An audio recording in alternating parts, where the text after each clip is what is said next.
আসসালামু আলাইকুম। আশা করি আপনারা সবাই ভালো আছেন। আপনাদের ওয়েলকাম করছি ৪৭তম বিসিএস এর আবেদন ফর্ম পূরণ বিষয়ক নির্দেশনা ক্লাসে।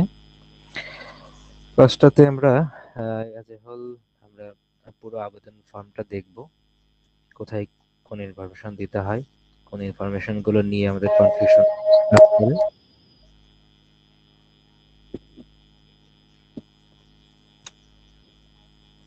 এবং মোস্ট ইম্পর্টেন্ট হচ্ছে ক্যাডার চয়েসের যে সিরিয়ালটা, বিভিন্ন পার্সপেক্টিভে বিভিন্ন জনের বিভিন্ন ধরনের চাওয়া থাকবে। সেই চাওয়ার ভিত্তিতে ক্যাডার চয়েসটা কেমন হতে পারে সেই ক্যাডার চয়েস নিয়ে আলোচনা করব বিস্তারিত। তার আগে বলেন, আমার কথা ক্লিয়ার শুনতে পাচ্ছেন কিনা আপনারা?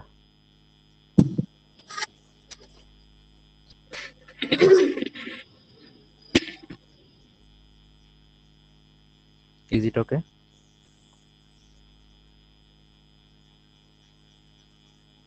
জি ভাইয়া, শোনা শুনতে যাচ্ছে। পাচ্ছি। ওকে।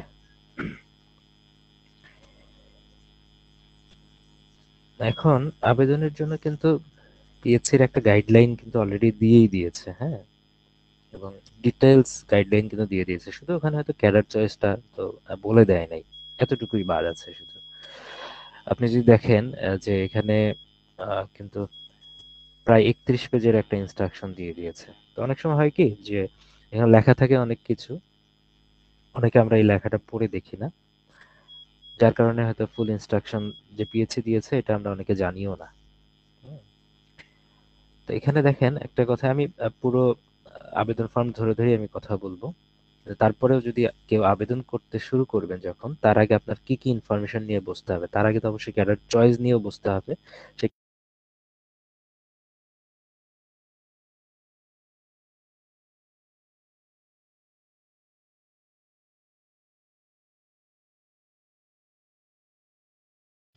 আপনি প্রাথমিকভাবে কি কি তথ্য নিয়ে আপনি বসবেন, এর বাইরে আরো কিছু জিনিস আছে। যেরকম ভাবে আছে যে এসএসসি পরীক্ষার roll, registration number, board result, group এবং পাশের সন। আগে কিন্তু রোল নাম্বার দিলেই হয়ে যাচ্ছিল, রেজিস্ট্রেশন নাম্বার লাগতো না সাধারণত, হ্যাঁ। এখন কিন্তু রেজিস্ট্রেশন নাম্বারটাও লাগবে, যদি আগে কারো কালেক্ট করা না থাকে তাহলে হয়তো বা সে সার্টিফিকেট থেকে রেজিস্ট্রেশন নাম্বারটা আপনাকে কালেক্ট করে নিতে হবে আগে। মানে ইভেন আমরা যখন আবেদন করছি তখন কিন্তু রেজিস্ট্রেশন নাম্বার লাগে না, রোল নাম্বার দিয়ে মোটামুটি হয়ে হয়ে গেছে। যেহেতু এখন প্রত্যেকের জন্য ইউনিক আইডি লাগবে, ইউনিক আইডি হবে, সেখানে রেজিস্ট্রেশন নাম্বার আছে। তো এভাবে এসএসসি এইচএসসি দুইটাই লাগবে, স্নাতক পরীক্ষাটাও সেম, স্নাতকোত্তর কারো থাকলে সেটা লাগবে। এখানে এনআইডি, জন্ম সনদ বা পাসপোর্ট নাম্বার যে কোনো একটা হলেই হবে। তিনটাই যে লাগবে এমন না, কারো যদি তিনটা থাকে সে তিনটা চাইলে দিতে পারে, তবে যে কোনো একটা থাকলেই হবে। আমরা মোস্ট অফ দ্য কেসে এনআইডি থাকে, এনআইডি হলেই চলবে। আর এইটা যেটা বলছে যে ছবি তোলার যে ব্যাপারটা, ছবি এবং সিগনেচার, হ্যাঁ, দুইটাই মোটামুটি, হ্যাঁ, অনধিক ৩ মাস পূর্বে তোলা ছবি লাগবে। তোলা ছবির কিন্তু এখানে পিক্সেল কথা বলে দিয়েছে যে ৩০০ বাই ৩০০ আর 100 KB। সাধারণত দেখা যাচ্ছে যে অনেকে যেটা করি, যে ছবি আগের হয়তো আমাদের তোলা থাকে, ওই তোলা ছবিটাই কি করি আমরা, স্ক্যান করি, স্ক্যান করে হয়তো এই ফরম্যাটে নিয়ে আসার চেষ্টা করি। আমরা কিন্তু ফটো রিসাইজার অনলাইনে গেলেও কিন্তু ফটো রিসাইজ করতে পারি চাইলে, ঠিক আছে। আবার কেউ যারা ফটোশপের দোকানে যাবেন, যারা ওখান থেকে করে নিবেন ছবি তোলার পরে, তারাও কিন্তু এই ফরম্যাটে কিন্তু করে আনতে পারেন, হ্যাঁ। এই ফরম্যাটে করলে তারপরে ওখান থেকে হয়তো দিয়ে দিলে পরে আপনি এটা ইনপুট দিয়ে দিলেন সেখানে, এই সাইজে রিসাইজ করতে পারবেন। আর এটা কিন্তু রিসাইজ নিজেও করা যায়, হ্যাঁ।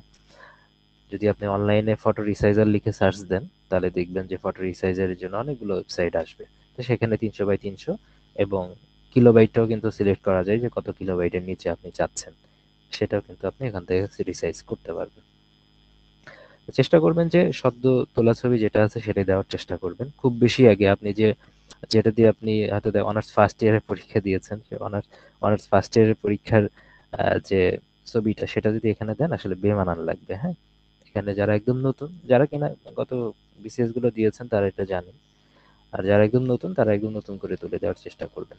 সিগনেচারের ক্ষেত্রে একই অবস্থা, সিগনেচার একটা জায়গায় লিখবেন, লেখার পরে এটা নিজের ফোনে ছবি তুলেও করতে পারবেন, ঠিক আছে। এমন না যে স্ক্যানার লাগবে, নিজের ফোনে এখানে যদি সাইন দেন, আপনার যে নামই হয় না কেন এইভাবে যে সাইনটাই দিবেন, দেওয়ার পরে এটা ফোনে কিন্তু স্ক্যান করে তারপরে এটাকে ফটো রিসাইজারে নিয়ে গিয়ে তারপরে এই ফরম্যাটে কিন্তু নিয়ে যেতে পারবেন।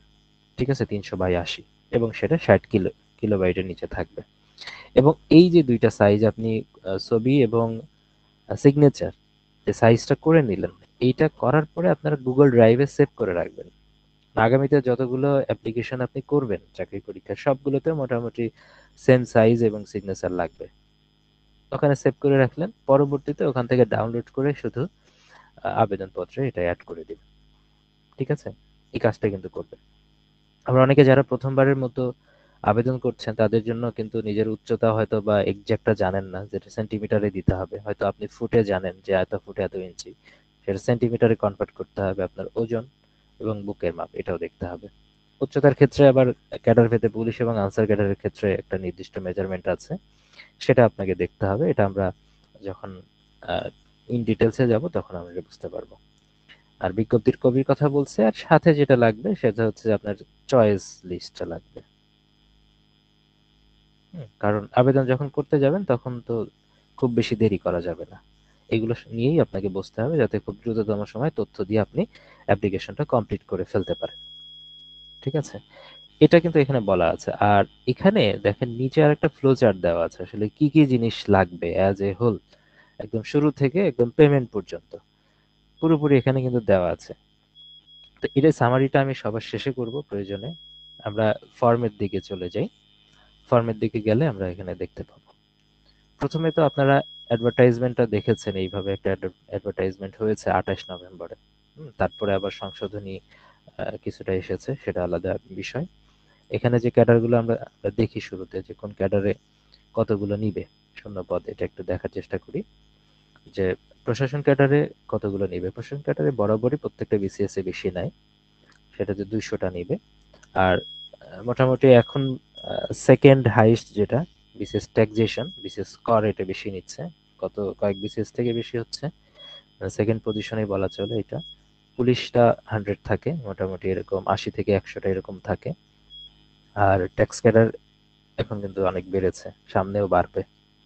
ঠিক আছে, সামনে দিন যত যাবে ট্যাক্স ক্যাডারের পদ সংখ্যা তত বাড়তে থাকবে। প্রচুর এক্সপ্যানশন হচ্ছে, প্রচুর ক্যাডার দরকার এখানে। আর গুরুত্বটাও বাড়বে, মানুষের চয়েস লিস্টে ওরা আগে আসবে, এবং প্রথম দিকে প্রথম পজিশনে দেওয়ার হারও সামনে বাড়তে থাকবে, আপনারা দেখবেন। তারপর দেখেন এখানে শুল্ক এবং আবগারি ক্যাডারও এখানে অনেক বেশি আছে, 50। ঠিক আছে, তারপর নিরীক্ষা এবং হিসাব 23। দেন এদিকে পরিবার পরিকল্পনা, এদিকে 62 আছে, বিশেষ ডাক 13 আছে। এখানে তথ্য দেখলে সবগুলো যোগ করলে বেশি হচ্ছে তথ্য ক্যাডারে। খাদ্য ক্যাডারে একজন। এদিকে সমবায় রেলওয়ে 4টা 4টা করে, রেলওয়ে সাধারণত দেখা যায় একটা করে, না এখানে 4টা নিচ্ছে। তারপরে আনসার 8টা। আর এখানে যেটা অনেকের ফার্স্ট চয়েস থাকবে ম্যাক্সিমাম, সেটা হচ্ছে 15টা। এরকম 10 15 20টাই কিন্তু নেই সাধারণত পররাষ্ট্র ক্যাডারে, 10টা থেকে 15টা বা 20টা এরকম কিন্তু হয়। ম্যাক্সিমাম সময় 10টা থাকে, 15 20টা এরকমও থাকতে পারে। যাক, এই সংখ্যক কিন্তু এটা যেটা জেনারেল ক্যাডার দেওয়া আছে, হ্যাঁ, সাধারণ ক্যাডারের যে পদগুলো এখানে দেওয়া আছে, তারপরে এখানে ডিসক্রাইব করা আছে প্রফেশনাল বা টেকনিক্যাল ক্যাডারের পদগুলো। তো যার যার প্রফেশনাল বা টেকনিক্যাল ক্যাডার যেগুলো আছে তার জায়গা থেকে এটা পুরোটা দেখে নেবেন। আপনি একজন বিসিএস ক্যান্ডিডেট হিসেবে আপনার ফার্স্ট কাজ হচ্ছে, যখন আপনি অ্যাপ্লিকেশন করবেন, পুরো সার্কুলারে একটা গো থ্রু করবেন যে কোথায় কি লেখা আছে। এটা করা নিজের দায়িত্ব। হ্যাঁ, যেমন না যে আপনার যদি যে ইঞ্জিনিয়ারিং ব্যাকগ্রাউন্ডের হন বা ইনফরমেশন আইটি ব্যাকগ্রাউন্ডের হন, যে সেটা আমি আপনাকে দেখাই দিব, ব্যাপারটা কিন্তু এরকম না যে প্রত্যেকটা আমি এখান থেকে খুঁজে বের করে আপনার জন্য দেখাই দিব। হ্যাঁ, স্পেসিফিক কোনো তথ্য থাকলে সেটা আমি হয়তো দিতে পারি। আর আপনারা জানেন এটা যে টেকনিক্যাল ক্যাডারদের মধ্যে বা প্রফেশনাল ক্যাডারদের মধ্যে ডাক্তার সবচেয়ে বেশি নেয়। হ্যাঁ, এমবিবিএস ডাক্তারদের দুই ধরনের পদ রয়েছে। সহকারী সার্জন পদ রয়েছে 1331টা আছে, আবার এদিক মেডিকেল অফিসার পরিবার পরিকল্পনা 138টা আছে। বিটিএস এর জন্য যদিও কম, 30টা। আর ম্যাক্সিমাম দেখা যাচ্ছে যে টেকনিক্যাল ক্যাডারগুলোতে যেটা হয়, বিগত বিসিএস গুলোতে ফাইনাল রেজাল্ট যখন হয়, সাধারণত অনেক সময় যোগ্য প্রার্থীর অভাবে হয়তো কম নেয়, কিন্তু ম্যাক্সিমাম সময় রিকোয়ারমেন্টের ভিত্তিতে আহ, অনেক এই, যেমন ডেন্টালেও কিন্তু আমরা দেখেছি গত কয়েক বিসিএস এ অনেক বেশি নিয়েছে নির্ধারিত পদের চেয়ে। হ্যাঁ, পরের দিকে আবার যখন রিকোয়ারমেন্ট আসে, অনেক বেশি আসে, তখন কিন্তু নেয়। অন্যান্য ক্যাডারের ক্ষেত্রে কিন্তু সেম, পরে কিন্তু পদ সংখ্যা বাড়ে। যেমন জেনারেল ক্যাডারের ক্ষেত্রে এটা হইতে পারে, জেনারেল ক্যাডারের ক্ষেত্রে কিন্তু এটা হয়, এটা আমরা দেখেছি। সুতরাং শুরুতে হয়তোবা একটা নির্দিষ্ট ক্যাডারের পদ সংখ্যা কমও থাকতে পারে, কিন্তু পরবর্তীতে যদি এটা চাহিদা বাড়ে, যে ফাইনাল রেজাল্টের সময় একদম ভাইবা পরীক্ষা দিলেন, এখন ফাইনাল রেজাল্ট হবে, তার আগেও কিন্তু এটা বাড়তে পারে। বাস এই বিষয়গুলো আপনারা পুরোটাই দেখে নেবেন।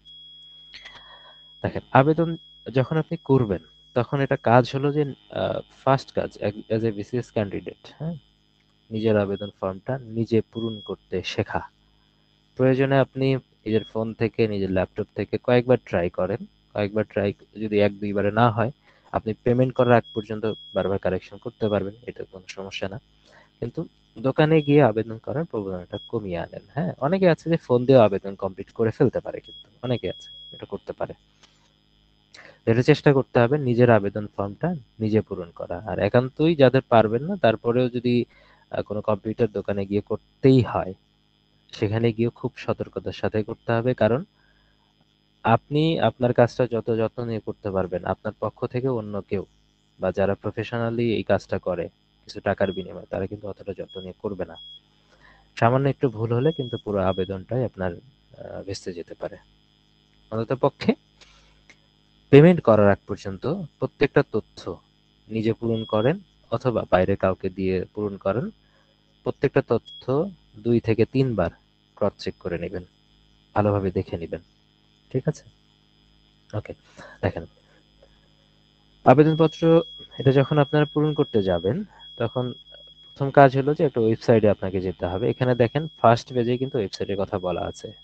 পিএসসির যে অফিসিয়াল ওয়েবসাইট সেটা হচ্ছে এইটা, প্রথমে www.bpsc.gov.bd, এটা তাদের অফিসিয়াল ওয়েবসাইট। আর যখন আমরা আবেদন করতে যাই, টেলিটকের মাধ্যমে সাধারণত আবেদন করতে হয়, তখন টেলিটক আর বিপিএসসির যে কোলাবোরেশনের যে ওয়েবসাইটটা, সেটা হলো এইটা, যেটা দেখতে পাচ্ছেন এইটা। তো মূলত আমাদের এখানে গিয়ে কিন্তু আবেদনটা করতে হয়। ঠিক আছে?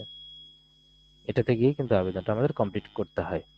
যে টেলিটকের যে কোলাবোরেশন আছে, bpsc.teletalk.com.bd, ঠিক আছে? এখানে গিয়ে আমাদের আবেদনটা কমপ্লিট করতে হবে। তাহলে এই লিঙ্কে যখন আমরা যাব, এই লিঙ্কে যাওয়ার পরে দেখতে পাচ্ছেন যে এরকম একটা ফরম্যাট চলে আসবে। এই লিঙ্কে যখন আমরা যাব, এই লিঙ্কে যাওয়ার পরে এখানে অ্যাডভার্টাইজমেন্ট, তারপরে ইনস্ট্রাকশন ফর সাবমিটিং অ্যাপ্লিকেশন, যেটা আমরা ইনস্ট্রাকশনটা দেখলাম, এই যে ইনস্ট্রাকশনটা যেটা দেওয়া আছে, এই ইনস্ট্রাকশনটা শো করবে এখানে গেলে। আচ্ছা, যাওয়ার পরে দেখেন এখানে আহ, এরকম একটা কনফিগারেশন আসবে। এসএসসি বোর্ডটা আপনি চাবে, আপনার বোর্ডটা দিয়ে দিবেন, এসএসসি রোল নাম্বারটা এখানে লিখবেন। ঠিক আছে?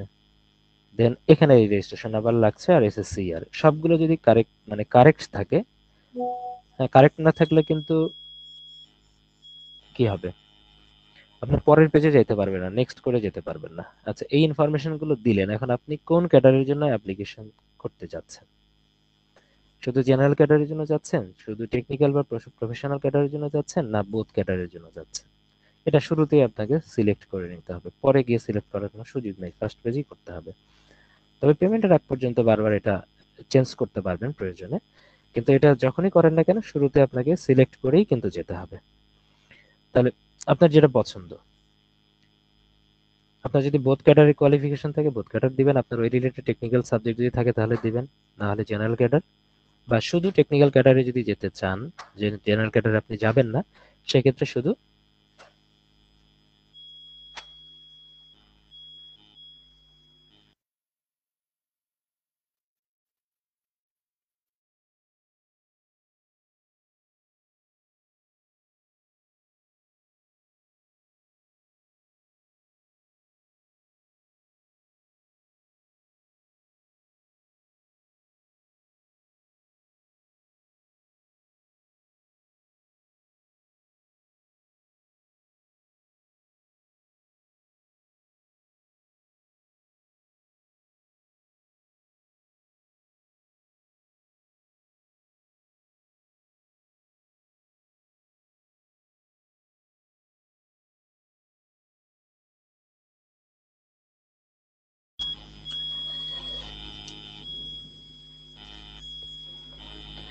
ওকে, যেটা বলছিলাম যে যেটা দিবেন সেটা কিনা প্রথমে আপনাকে চয়েস করে নিতে হবে। তারপরে এটাতে যখন যেকোনো একটা সিলেক্ট করার পরে তারপরে এই যে নেক্সট বাটনে এখানে ক্লিক করতে হবে। নেক্সট বাটনে ক্লিক করলে আপনি পরের পেজে এটা চলে আসবেন। প্রথমেই আপনাকে পার্সোনাল ইনফরমেশন গুলো দিতে হবে এবং আপনি কোনটা চয়েস করলেন সেটা কিন্তু এখানে দেখতে পাবেন। যদি এখানে বোথ ক্যাডার থাকে তাহলে এখানে উপরে কিন্তু বোথ ক্যাডার কিন্তু দেখা যাবে।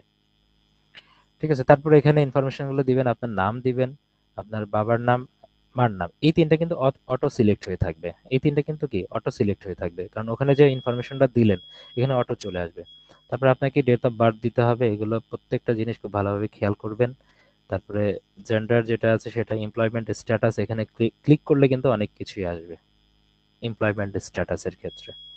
কি কি আসবে এটা আমরা দেখি, কি কি আসে এখানে এমপ্লয়মেন্ট স্ট্যাটাসে গেলে। এই যে এই বিষয়গুলো আসবে, non employed, regular basis, under revenue, budget, ad hoc basis. এখানে দেখলে কিন্তু আপনি বুঝতে পারবেন যে কোনটা কি আছে। আপনি যদি কোনো চাকরিতে না থাকেন তাহলে নট এমপ্লয়েড একবারে কথা। কোনো প্রাইভেট প্রতিষ্ঠানে চাকরি করলে সেটাতে অটোনমাসে থাকলে, সেমি অটোনমাস থাকলে সেটা এখানে দিবেন। হ্যাঁ, এরকম দেওয়া আছে। আপনি কোন ক্যাটাগরির মধ্যে পড়েন সেটা কিন্তু এর মধ্যে থেকে সিলেক্ট করতে হবে এখান থেকে। ম্যাক্সিমামে যেটা হয়, হয় নট এমপ্লয়েডই থাকে, ম্যাক্সিমাম 95% এসবের ক্ষেত্রে হয়। হ্যাঁ, তারপরে অনেকে টেম্পোরারি বেশ অস্থায়ী ভিত্তিতে চাকরি করে, এটাও হইতে পারে। হুম, এটা হয় অনেকের ক্ষেত্রে। আর যারা কিনা অন্য চাকরিতে আছেন তারা আবার এটা দেয়, regular basis, under revenue, budget. অন্য কোনো চাকরিতে আছেন আবার পরীক্ষা দিচ্ছেন, তাদের ক্ষেত্রে এটা হয়। আবার অনেকে স্বায়ত্তশাসিত বা আধা স্বায়ত্তশাসিত প্রতিষ্ঠানের আন্ডারে কাজ করেন, এটা হতে পারে। অনেকে আবার প্রাইভেট জবও করে থাকেন। তারপরে এখানে আর বাদ বাকি কন্ডিশন অনুসারে আপনাকে এখানে কিন্তু দিতে হবে, যেটা হবে সেটা সিলেক্ট করতে হবে। সেটা কিন্তু এখানে এমপ্লয়মেন্ট স্ট্যাটাসে ক্লিক করলে এই অপশনগুলো চলে আসবে। দেন আসেন কোটা। কোটাতে ক্লিক করলে অনেক কিছু আসবে এখানে, যে আপনার জন্য কোন কোটা আছে। সেই কোটার মধ্যে কিন্তু এই জিনিসগুলো দেখাবে 7 নম্বরে, এই যে অপশনগুলো এগুলো দেখাবে। যাদের কোটা নাই তারা নন কোটা দিয়ে দিবেন। আবার ইচ্ছে করে আবেদন ফি কমানোর জন্য কেউ ফিজিক্যালি হ্যান্ডিক্যাপ্টেড দিয়েন না। ঠিক আছে, যে 50 টাকা হবে এটা, এটা দিলে কিন্তু আপনার পুরো প্রসেসটাই বাতিল হয়ে যাবে। পরবর্তীতে ফাইনালি গিয়ে আপনি যদি ভাইবা ঠিকেন, তারপরে ভাইবা পরীক্ষা দিয়ে যদি পাশও করেন, ফাইনাল ভেরিফিকেশনে গিয়ে কিন্তু বাদ পড়ে যাবে। তাহলে children of freedom fighter, mightier freedom fighter এখানে দেওয়া আছে, বীরঙ্গনা। তারপরে physically handicap, third gender, ethnic minority বা নন কোটা। যাদের কোনো কোটা নেই তাহলে নন কোটা সিলেক্ট করে ফেলবেন, ব্যাস। দেন আসি এখানে ম্যারিটাল স্ট্যাটাস। এখানে সিঙ্গেল থাকলে সিঙ্গেল দিবেন, আর ম্যারিড থাকলে এখানে ম্যারিড ক্লিক করবেন। ক্লিক করার পরে সাথে সাথে এখানে স্পাউসের নাম প্রদর্শনের জায়গা থাকবে।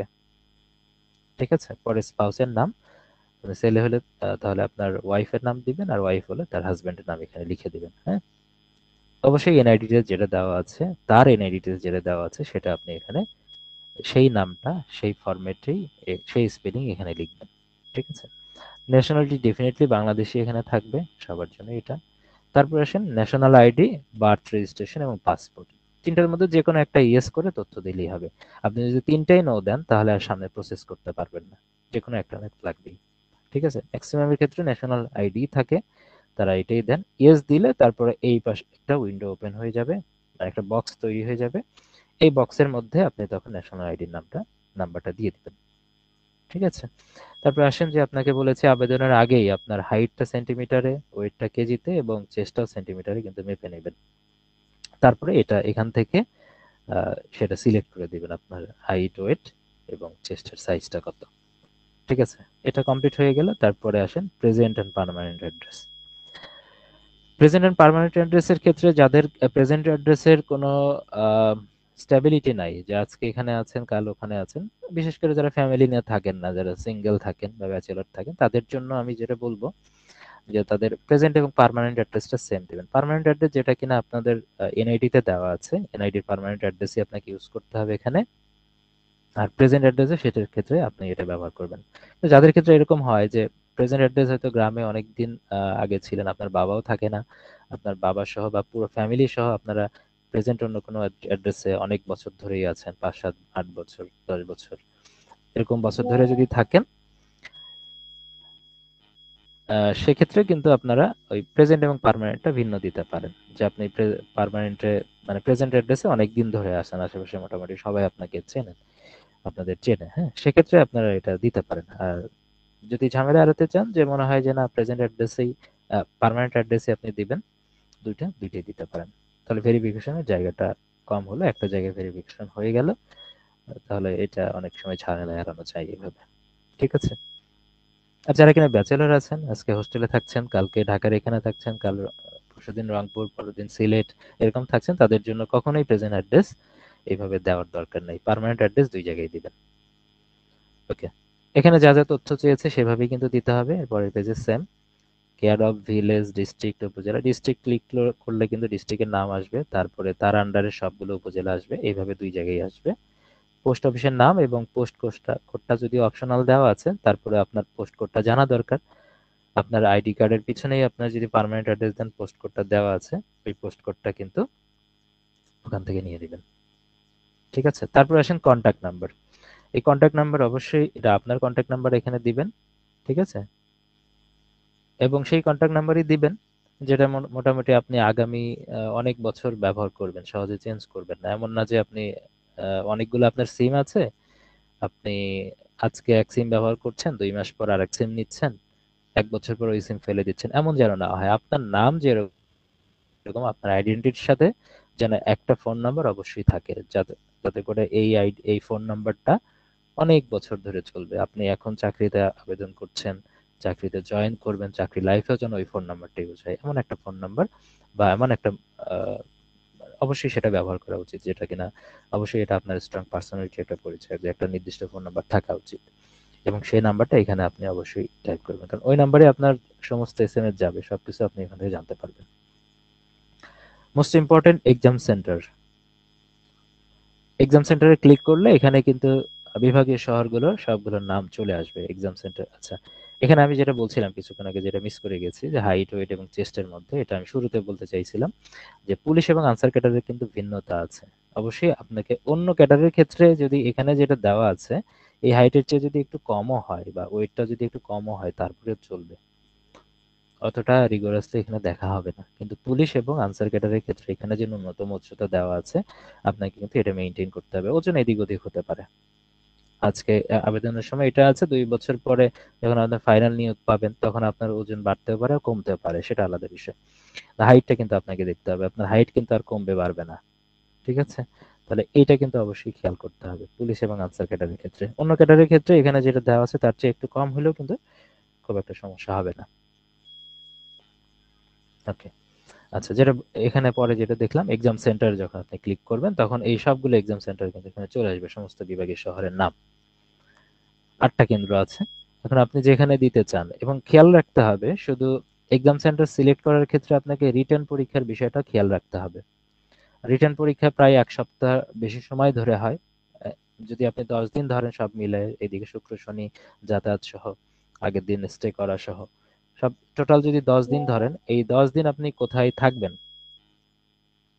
হুম, 10 দিন আপনি কোথায় থাকবেন? নোটিফিকেশন অফ করা লাগতো। Okay, এই 10 দিন,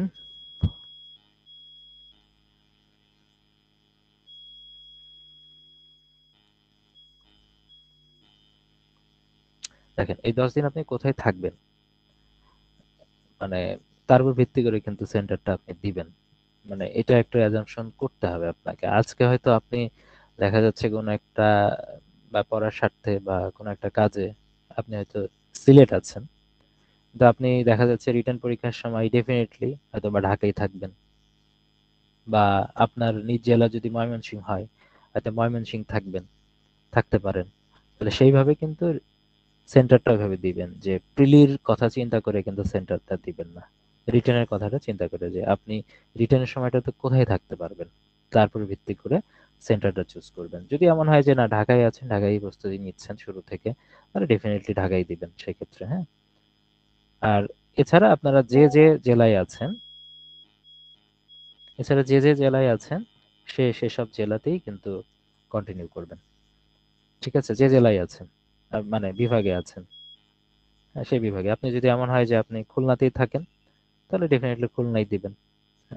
আলটিমেটলি এখানে আবার ঢাকায় দেওয়ার দরকার নেই, হ্যাঁ, যেখানে আছেন সব জায়গা থেকে আপনি পরীক্ষা দিতে পারবেন।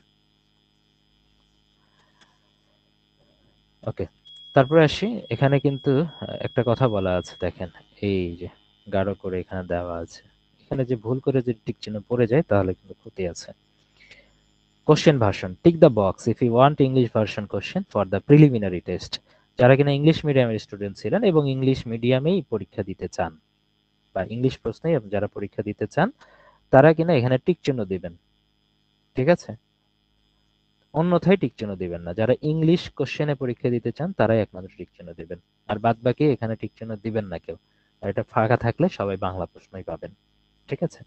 আর বাদ বাকি সব আপনার পূরণ করা হয়ে গেলে এখানে একটা টিক চিহ্ন দিয়ে দিবেন, অ্যাবভ ইনফরমেশন ইজ কারেক্ট, এখানে টাচ করলে টিক চিহ্ন হয়ে যাবে। দেন নেক্সটে ক্লিক করবেন, নেক্সটে ক্লিক করলে বাদ বাকিটা চলে আসবে, পরের পেজে চলে যাবেন। ওকে, পরের পেজে যাওয়ার আগে এখানে ইনফরমেশন কিছু দেই যে বিসিএস ডক্টরের যে কোর্সগুলো আছে আপনারা জানেন যে প্রিলি মেইন কোর্স আছে, তো মেইন কোর্সে কিন্তু এখনো চলমান আছে। তো মেইন কোর্সে যারা জয়েন করতে চান, যে একবারই গুছিয়ে পুরো প্রস্তুতি নিতে চান, এখন পর্যন্ত কিন্তু সময় আছে, এরকম সময় কিন্তু আছে যে আপনি পুরো প্রস্তুতি গুছিয়ে শেষ করতে পারবেন, সেরকম কিন্তু সময় আছে 47-এর জন্য। আর যাদের কিনা প্রস্তুতি নেওয়া আছে তাদেরকে বলবো আরএসআই পদ্ধতিতে বিগত বিসিএস এর প্রশ্ন, দশম থেকে 46তম বিসিএস এর প্রশ্ন এটা ভালোভাবে কমপ্লিট করেন। এটা আমার ক্ষেত্রে রিকমেন্ডেশন থাকলো, যারা আমার পুরাতন স্টুডেন্ট আছে তাদের ক্ষেত্রেও তাই। সামান্যর জন্য যারা প্রিলি টিকেন নাই তারা আরএসআইটা অবশ্যই কমপ্লিট করবেন, ঠিক আছে? আর 4000 প্রোগ্রামও আছে, আর এটা মিলে সবকিছু মিলে কিন্তু একটা আর আরএসআইটা যেন যেটা বলছিলাম কেন এটা আপনি করবেন, দেখেন বিগত বিসিএস থেকে কিন্তু 50% প্রশ্ন কমন আসে, বিগত কয়েকটা বিসিএস আমরা দেখেছি। আর 46তম বিসিএস আমরা দেখেছি 160টা প্রশ্ন কিন্তু আরএসআই পদ্ধতিতে যে প্রশ্ন সলভ করেছে সেখান থেকে পড়াশোনা করে অ্যান্সার করা কিন্তু সম্ভব হয়েছে। এটা অবশ্যই এটা বাদ দিবেন না। আর উপরের যে কোর্সের কথাগুলো বললাম, ম্যাক্সিমাম কোর্সগুলো মিলে কিন্তু বর্তমানে ডিটারমাইন্ড প্যাকেজ কিন্তু শুরু হয়েছে 18 তারিখ থেকে। ওকে, তারপরে আসি দেখেন পরের পেজে চলে আসলেন, পরের পেজে আসলে এডুকেশনাল কোয়ালিফিকেশন চলে আসলো। এডুকেশনাল কোয়ালিফিকেশনে আপনাকে যে তথ্য দিতে হবে, এসএসসি ইনফরমেশন, এইচএসসি ইনফরমেশন গুলো দিতে হবে।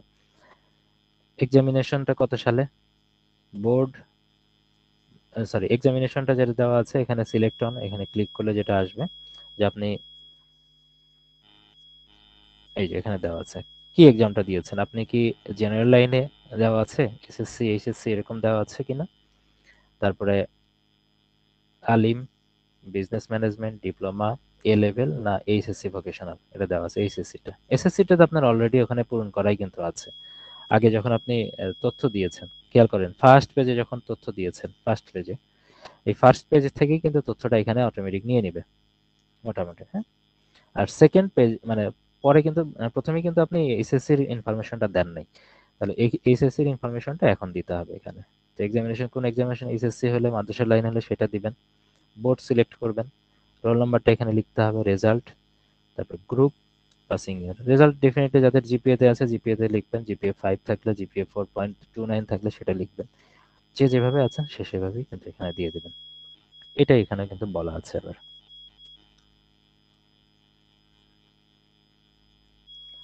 দেন আসি গ্রাজুয়েশনের ক্ষেত্রে। গ্রাজুয়েশনের ক্ষেত্রে আসেন এখানে ডিটেলস কথা বলা আছে, এক্সামিনেশন বলা আছে। কি কি থাকবে গ্রাজুয়েশনে ক্লিক করলে এই অপশনগুলো দেখবেন, BSc engineering architecture, BSc agricultural sciences, MBBS and BDS honours, এটার মধ্যে অনেক কিছু কিন্তু ঢুকবে, এটা কিন্তু আলাদা করে দেয় নাই। পাস কোর্স আছে, A and B selection of AMI, BMS, এই বিষয়গুলো আছে এবং আদার্স আছে যেগুলো এর মধ্যে পড়বে না। ম্যাক্সিমামের ক্ষেত্রে অনার্স এটা সিলেক্ট করতে হবে, এটা আমরা জানি। তো যার যেটা পড়ে সে সেটার মধ্যে সিলেক্ট করে দিবেন, আর কারো যদি কোনোটা এর মধ্যে না পড়ে তো সে আদার্স এর মধ্যে দিয়ে দিবেন এখানে। ওকে, এটা গেল।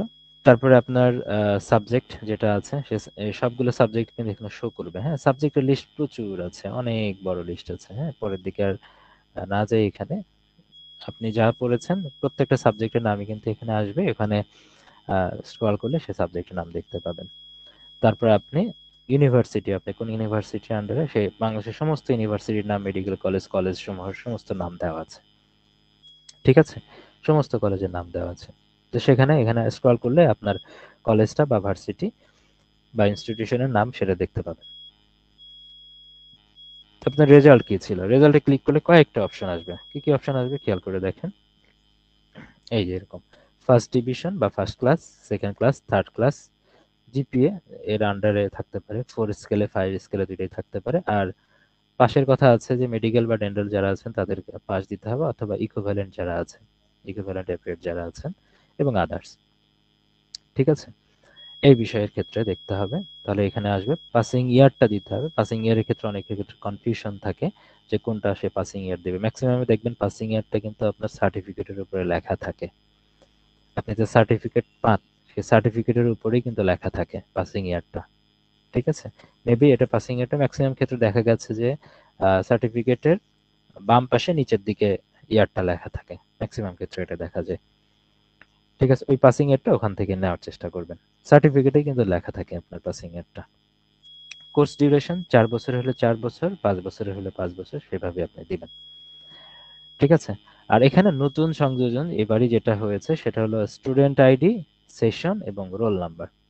এখানে বলা আছে স্টুডেন্ট আইডি, সেশন এবং রোল নাম্বার, এটা বলা আছে। এখানে আবার অপশনাল বলা আছে, এখানে কিন্তু খেয়াল করে দেখেন অপশনাল। ঠিক আছে, অপশনাল কিন্তু বলা আছে। অপশনাল মানে কি, দিলেও দেওয়া যাবে, না দিলেও কোনো সমস্যা হবে না, অপশনাল। এখন এক্ষেত্রে হয় কি, স্টুডেন্ট আইডি অনেকে বুঝতে পারেন না যে কোনটা দেবে। এটা অবশ্যই অ্যাডমিট কার্ডেই থাকে, অথবা অ্যাডমিট কার্ডে না থাকলে আপনি রেজিস্ট্রেশন নাম্বার জানেন যখন আপনি অনার্সে ভর্তি হয়েছেন, এখানে কিন্তু একটা ইনস্ট্রাকশন দেওয়া আছে। আচ্ছা, ওইটাতে যাওয়ার আগে আচ্ছা আমি বলে দিই, এখান থেকে আপনার কিন্তু যে অনার্স লেভেলে যে পরীক্ষাগুলো দিয়েছেন ওখানে দেখা যাচ্ছে যে আপনি ফার্স্ট ইয়ারে এক রোল, সেকেন্ড ইয়ারে এক রোল, থার্ড ইয়ারে এক রোল, বা সেমিস্টার বেসিসে যেটা ছিল, হ্যাঁ, এই রোলগুলো কিন্তু চেঞ্জ হয়। রোলগুলো কিন্তু চেঞ্জ হয়, আপনার কিন্তু রেজিস্ট্রেশন নাম্বারটা কিন্তু চেঞ্জ হয় না। আপনি ফার্স্ট ইয়ারে যে রেজিস্ট্রেশন নাম্বারটা পান ফাইনাল দেওয়ার পর্যন্ত কিন্তু সেম রেজিস্ট্রেশন নাম্বারই থাকে। আর আপনার সেশন তো ফিক্সড, আপনি যখন ভর্তি হইলেন। অন্ততপক্ষে এই দুটো তথ্য কিন্তু আপনারা দিতে পারবেন। স্টুডেন্ট আইডি মানে রেজিস্ট্রেশন নাম্বার যেটা ছিল আপনার অনার্স লাইফে সেটা, আর সেশন আপনি যে সেশনে হন, আপনি 14-15 সেশন বা 16-17 সেশন, যে সেশন হবে সেই সেশনটা এখানে দিবেন। আর রোল নাম্বার যদি মনে হয় যে রোল নাম্বার যে ফাইনাল ইয়ারে যেটা ছিল সেটা আপনি দিতে পারেন, একদম সর্বশেষ যে রোল নাম্বারটা ছিল সেটা দিতে পারেন, ফাইনাল ইয়ারেরটা। কারণ রোল নাম্বারটা চেঞ্জ হয় অনেকের ক্ষেত্রে ফাইনাল পরীক্ষার জন্য। আর যদি মনে হয় যে স্টুডেন্ট মানে আপনার অনার্সের ক্ষেত্রে একটা নির্দিষ্ট আলাদা করে রোল নাম্বার আপনার নাই, স্টুডেন্ট আইডি যেটা আপনি পেয়েছিলেন সেটা দিয়ে আপনার পরীক্ষা হয়েছে, তাহলে রোল নাম্বার লেখার দরকার নেই। স্টুডেন্ট আইডি আর সেশন দিলেই এনাফ সেক্ষেত্রে। হ্যাঁ, অনেকের আছে যে শুরুতে ভর্তি হওয়ার সময় ইউনিক একটা আইডি পেয়ে যায়। ঠিক আছে, সেটা হচ্ছে সেশনের সাথে মিল রেখে প্রত্যেকটা ব্যাচে সে আইডি দিয়েই কিন্তু পরীক্ষাগুলো দেয়, তার কিন্তু আলাদা কোনো রোল নাম্বার থাকে না। আবার অনেকের ক্ষেত্রে দেখা যাচ্ছে শুরুতে একটা রেজিস্ট্রেশন নাম্বার পাচ্ছে এবং প্রত্যেক ইয়ার টু ইয়ার আলাদা আলাদা রোল নাম্বার হচ্ছে। এই তাহলে যারা স্টুডেন্ট আইডি পেয়ে যাচ্ছেন শুরুতে তারা স্টুডেন্ট আইডি দিবেন, আর যারা কিন্তু রেজিস্ট্রেশন নাম্বার পেয়েছেন অনার্স লাইফে এবং প্রত্যেকটা ইয়ারই সেম অনার্স লাইফ মানে সেম নাম্বারটাই তাদের থাকবে, সেটা এখানে দিয়ে দিবেন।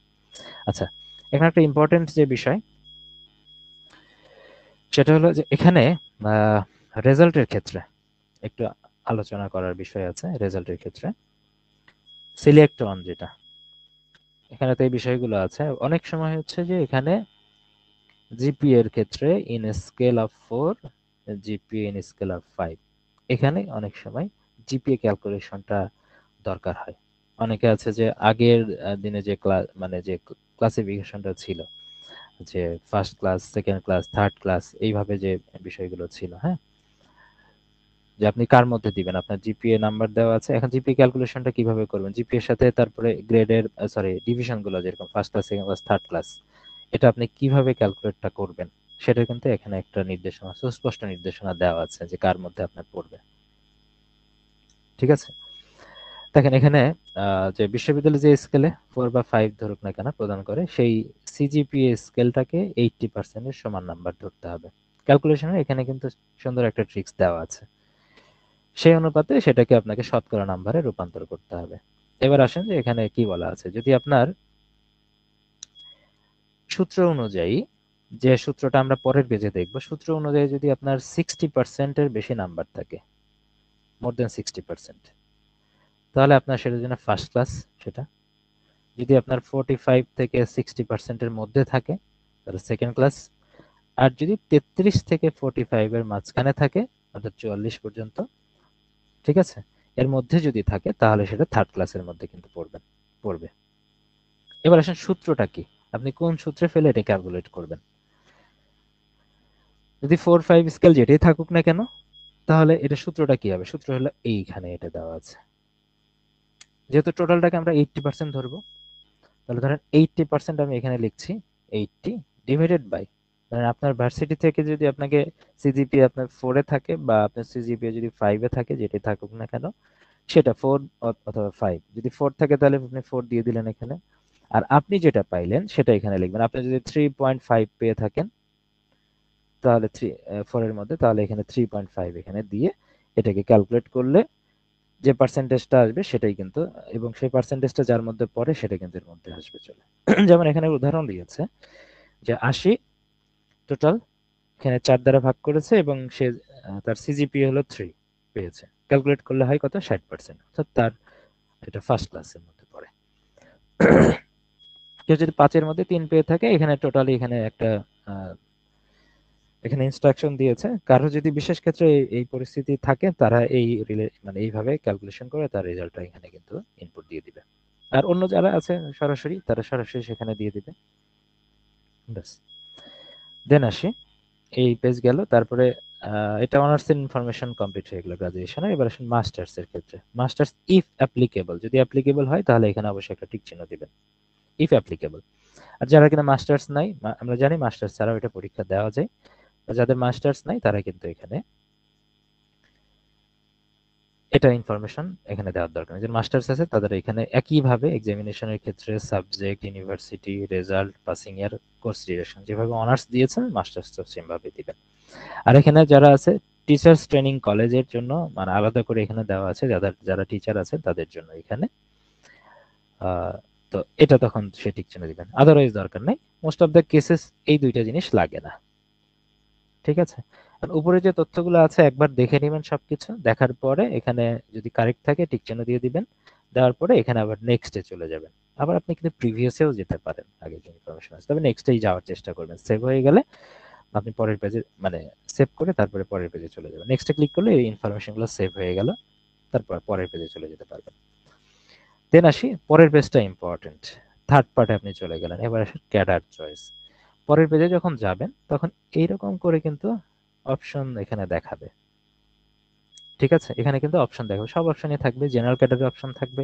আপনার সাবজেক্ট রিলেটেড যে টেকনিক্যাল ক্যাডার বা প্রফেশনাল ক্যাডার আছে সেগুলো কিন্তু এর নিচে দেখাবে। এখানে তো সব আসে নাই। এই যে দেখতে পাচ্ছেন যে সব আসে নাই। নিচে আরো কিছু আছে। এখানে স্ক্রিনশট নেওয়া আছে এখানে। তো এইভাবে কিন্তু মানে কোড অনুসারে সিরিয়ালে দেখা যাবে। 10, 11, 12, 13, 14, 15, 16, 17 এইভাবে কিন্তু সিরিয়ালে প্রত্যেকটা ক্যাডার দেখাবে। এখন দেখেন এখানে কিভাবে এড করতে হয়। আপনি যদি প্রথমে অ্যাডমিন ক্যাডার রাখতে চান তাহলে অ্যাডমিনের উপরে এই কার্সরটা নিয়ে যাবেন বা এখানে ক্লিক করে এখানে অ্যাড অপশন দেওয়া আছে, অ্যাড অপশনে ক্লিক করলে এটা অ্যাড হয়ে যাবে। দেন এটা হয়ে যাওয়ার পরে কেউ যদি customs and audit customs cadre দিতে চাই, তো কাস্টমস এখানে ক্লিক করলে এখানে অ্যাড অপশনে ক্লিক করবেন। এখানে কিন্তু তখন এটা অ্যাড হয়ে যাবে। ঠিক আছে? তো এইভাবে কিন্তু প্রত্যেকটা অ্যাড করতে হবে এখানে। প্রত্যেকটা ধরে ধরে এখানে অ্যাড করতে পারবেন। এখন অ্যাড করার আগে সবার আগে কি দরকার? আমার চয়েসটা দরকার। চয়েসটা আগে রেডি করে ফেলতে হবে। হ্যাঁ, সকল কনফিউশন দূর করে আগে চয়েসটা রেডি করে ফেলতে হবে। কিন্তু চয়েসের উপরে নির্ভর করে আপনার পরবর্তী লাইফস্টাইলও কিন্তু মানে ডিপেন্ড করবে। চাকরি ক্ষেত্রে আপনার লাইফস্টাইল কেমন, লাইফ আপনি লিড করবেন। তার আগে কিন্তু অবশ্যই এটা একটা ভালো সিদ্ধান্ত নিতে হবে। নিজের সাথে আত্মসমালোচনা করে একটা সিদ্ধান্ত নিতে হবে আপনি কি চান। লোকজন কি চায় এটা দ্বারা কিন্তু কোনো কিছুই আপনার লাইফে ম্যাটার করবে না। আপনি অ্যাডমিন ক্যাডারে গেলে আপনার কোন এক ফ্রেন্ড বলবে যে পুলিশে গেলে ভালো হইতো, আমার জন্য সুবিধা হইতো। আপনি পুলিশ ক্যাডারে গেলে আপনার অন্য একটা ফ্রেন্ড বা আত্মীয় স্বজন বলবে যে অ্যাডমিন ক্যাডারে গেলে ভালো হইতো, আমার জন্য সুবিধা হইতো। আপনি ট্যাক্স ক্যাডারে গেলে বলতো যে আমার তো কাস্টমস রিলেটেড কাজ বেশি, তো কাস্টমসে গেলে আমার জন্য সুবিধা হইতো তুমি কাস্টমসে গেলে। তো এখানে আপনার আপনি কি চান সেটা নির্ভর করে। আপনার পরিচিত আত্মীয় স্বজন, আপনার বন্ধু বান্ধব কি চাইলো, ডাজন্ট ম্যাটার। আপনি কি চান তার উপর নির্ভর করেন। কারণ আপনি একা ব্যক্তি হয়ে আপনি অ্যাডমিনেও যেতে পারবেন না একসাথে, পুলিশে, কাস্টমস, ট্যাক্সে, ফরেনে। এক এক ব্যক্তি হয়ে আপনি সবগুলোতে যেতে পারবেন না। এক ব্যক্তি হয়ে আপনি পুলিশ এবং আনসার দুইটাতেই যেতে পারবেন না। যেকোনো একটাতে আপনাকে যেতে হবে এবং এই সিদ্ধান্তটা কিন্তু আপনাকেই নিতে হবে। ঠিক আছে? কেমন লাইফ আপনি লিড করতে চান? খুব ইম্পর্টেন্ট একটা বিষয়। এবার আসেন যে এখানে মোটামুটি আমি সবগুলো ক্যাডার মিলে এখানে আলোচনা করেছি। হ্যাঁ, সবগুলো ক্যাডার মিলে এখানে কিন্তু আলোচনা করেছি। যে ক্যাডার এবার আ অপশনে নাই সেটাও কিন্তু আলোচনা করেছি, যেটা কিনা পরবর্তীতে আপনারা নিজেই সেটা পূরণ যেন করতে পারেন। হ্যাঁ? এটা। সব ক্যাডার মিলে যদি চিন্তা করেন,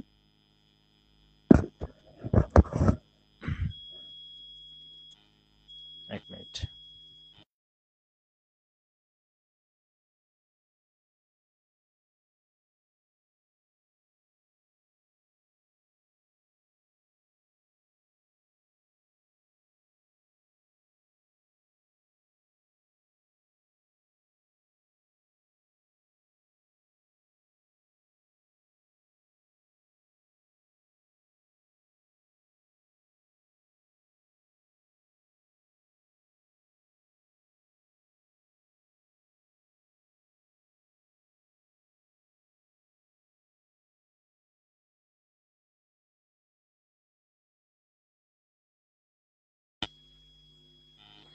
আচ্ছা দেখেন, এখানে সব ক্যাডার মিলে কিন্তু আমি কথা বলছি এখানে। এখানে কিন্তু আবার অপশন দেওয়া আছে, আগে পরে হতে পারে। যেটা ১ম এ রাখছি সেটা ১ম এ আমার দৃষ্টিতে হইতে পারে এরকম যে আপনার সব ক্যাডার মিলে এখানে কি বলছি? যে আপনার লাইফে অন্য কোনো কিছুর ইমপ্যাক্ট নাই। আপনি চান যে যেকোনো ক্যাডার আসলেই হবে। আমার কোনো ক্যাডারের উপরে নির্দিষ্ট কোনো ইন্টারেস্ট নাই। মানে সিরিয়ালে যদি দিতে চান এইটা। আবার কোনো ক্যাডারে গেলে যে আপনার লাইফ হ্যাম্পার হবে এসবের বিষয়ে আপনার খুব কোনো কনসার্ন নাই। আপনি সব ক্যাডারই চয়েসে রাখতে চাচ্ছেন। হ্যাঁ? ইভেন যেটা বলছিলাম যে কোনো ক্যাডারে গেলে আপনার কোনো অবজেকশন নাই। কোনো ক্যাডারে কর্মব্যস্ততা বেশি থাকলে সেটারও কোনো অবজেকশন নাই। কোনো ক্যাডারে গেলে আপনার ফ্যামিলি লাইফ হ্যাম্পার হবে। এরকম কোনো যদি অবজেকশন না থাকে তাহলে এটা আপনার জন্য চয়েস থাকবে ১ম টা। এক্ষেত্রে পররাষ্ট্র ক্যাডারের ক্ষেত্রে আপনারা সবাই জানেন, ইতিমধ্যে আপনারা জেনে গেছেন যে যদি এটা রাখতে হয় ক্যাডার চয়েসে তাহলে শুরুতে রাখতে হবে। না হলে কোথাও রাখা যাবে না। দরকার নেই। ঠিক আছে? কোথাও রেখে তো আপনি সেটা পাবেন না। তো সুতরাং সেটা আপনি রাখলে কি না রাখলেই কি। আরেকটা হচ্ছে অনেকে যে পররাষ্ট্র যদি না যেতে চান কেউ, তাহলে সেটা বাদ দিবেন। এটা হলো এক কথা। হ্যাঁ? সব ক্যাডার মিলে বলা আছে। তাহলে ফার্স্টে আপনাকে পররাষ্ট্র ক্যাডার পেতে গেলে বেশি নাম্বার লাগবে। এজন্য শুরুতে এটা রাখতে হবে। সেকেন্ডে প্রশাসন, থার্ডে পুলিশ। এটা আবার চেঞ্জ হইতে পারে। যদি সেকেন্ডে পুলিশ রাখেন, থার্ডে প্রশাসন রাখতে পারেন। এইজন্য অবলিক দেওয়া আছে কিন্তু। তারপরে ট্যাক্স, তারপরে কাস্টমস। এটা হইতে পারে ১ম এ কাস্টমস, পরে ট্যাক্স।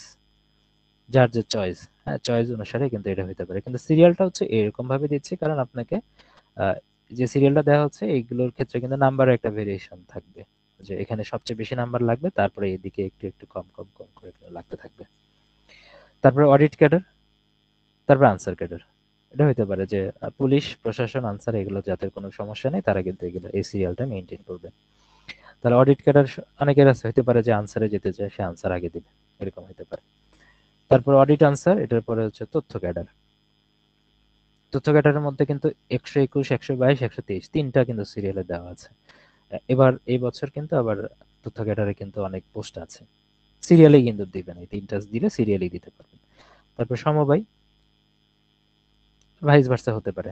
ধরুন খাদ্য, তারপর পরিবার পরিকল্পনা, বাণিজ্য ক্যাডারটা এবার নাই কিন্তু যেকোনো সময় থাকবে। তারপর বাণিজ্য, ডাক, রেলওয়ে এবং পরিবহন বাণিজ্য, দেন শিক্ষা ক্যাডার, স্বাস্থ্য ক্যাডার, প্রকৌশলী বা অন্যান্য টেকনিক্যাল ক্যাডার। এটাই বলা আছে।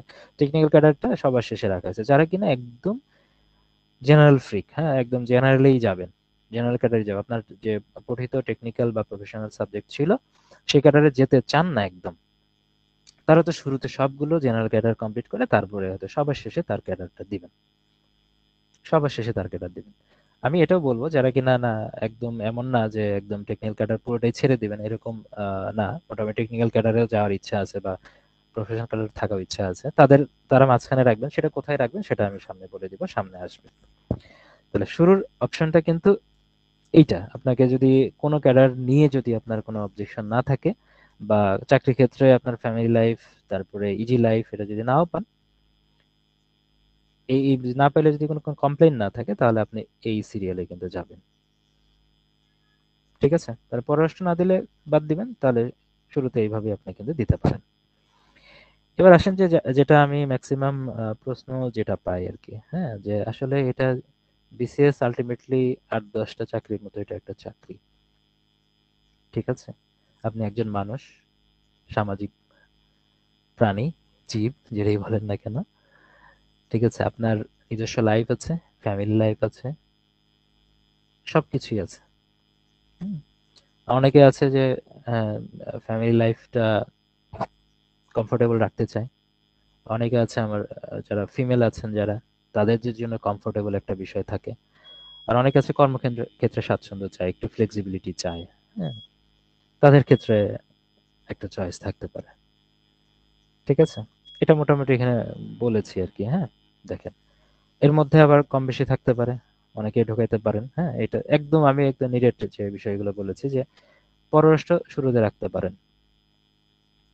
যদি আপনার এমন না যে পররাষ্ট্র ক্যাডার দিতে গেলে একদম ইংরেজিতে অনারেবল কথা বলে যেতে হবে, ব্যাপারটা এরকম না। মোটামুটি অনার্স যারা পাশ করে তারা টুকটাক ইংরেজি বলতে পারে। এটা দিয়ে কিন্তু সম্ভব। বাদবাকি সময়টাতে হয়তোবা ভাইবার জন্য তো আপনি প্রিপারেশন নিবেন। তখন তো আপনি একটা প্র্যাকটিসের মধ্যে থাকবেন। ওই কয়েকদিন প্র্যাকটিস করলে কিন্তু হয়ে যায় এটা বলার মতো করে। এমন না যে ফুল ভাইবা ইংলিশে হচ্ছে। ইভেন যারা ৪৩-এ জয়েন করলো তাদেরও অনেকের ফরেন ক্যাডারে ফুল ভাইবা ইংলিশ হয় না। ইভেন ৪১-এ আমার ব্যাচে যারা আছেন তাদের অনেকে আহ, যারা ফরেন ক্যাডারে গেছে ফুল ভাইবা ইংলিশে হয় নাই। অনেকের ভাইবা পুরো ভাইবা বাংলাতে হয়েছে। তো এটা কোনো ম্যাটার করে না। বোর্ড টু বোর্ড ভ্যারি করে। ঠিক আছে? বোর্ড টু বোর্ড ভ্যারি করে। এমনও আছে যে পুলিশ ক্যাডার তার ফুল ভাইবা ইংলিশে হয়েছে, অ্যাডমিন ক্যাডার তার ফুল ভাইবা ইংলিশ হয়েছে। হতে পারে। যে আপনার পরীক্ষাটা নিচ্ছে, আপনি যার বোর্ডে পড়ছেন তার মন মর্জির উপর নির্ভর করে। তাহলে দেখেন এটা কিন্তু কর্মক্ষেত্রে স্বাচ্ছন্দ্য, ইজি ফ্যামিলি লাইফ এবং নারীদের জন্য। এই কথাটা কিন্তু বলেছি। এমন না যে সব নারী এটা কমফোর্টেবল ফিল, ম্যাক্সিমাম নারী কিন্তু এই ক্যাডার চয়েসে কমফোর্টেবল ফিল করবে। সেটা হচ্ছে আমি যদি বলি 95% ক্ষেত্রে। ঠিক আছে? এটা চাই আর কি।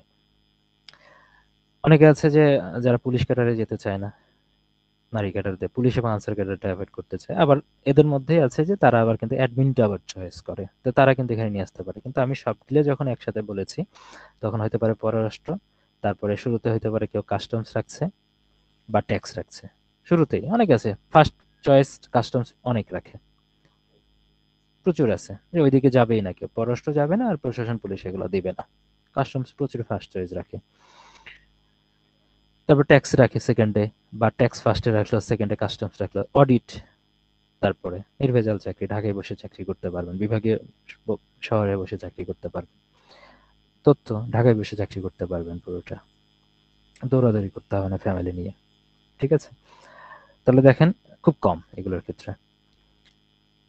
দেন এটার সাথে সমবায় হতে পারে পরে খাদ্য পরিবার পরিকল্পনা, বাণিজ্য, ডাক, রেলওয়ে পরিবহন, শিক্ষা ক্যাডার, তারপরে তার টেকনিক্যাল ক্যাডার যেটা বলা আছে। তো এর মধ্যে হতে পারে যারা মানে পুলিশ এবং আনসারে যেতে চান না, তারা যদি অ্যাডমিনটা রাখতে চান তাহলে অ্যাডমিনটা অবশ্যই আগে রাখবেন, পরের দিকে রেখে লাভ নেই, শুরুতে রাখবেন যারা যেতে চান। আর এক্ষেত্রে আমি বলেছি যে অ্যাডমিনে গেলে আপনি কিন্তু কর্মক্ষেত্র ইজিলি মানে স্বাচ্ছন্দ্য থাকবে না, এখানে কিন্তু প্রচুর চাপ থাকবে, এটা আবার মাথায় রাখতে হবে।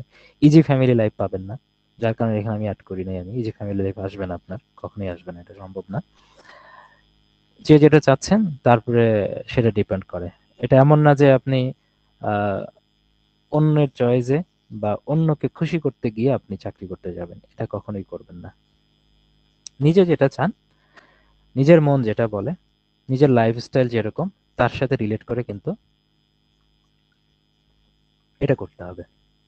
৪১-এ আমার সাথে যারা ট্যাক্সেশন ক্যাডারে আছে তাদের মধ্যে ২ জন কিন্তু অ্যাডমিন ক্যাডারে হয়েছিল। তারা কিন্তু ৪৩-এ কিন্তু অ্যাডমিনে যায় নাই, ট্যাক্সি থেকেছে। কারণ কিছুদিন তারা চাকরি করেছে।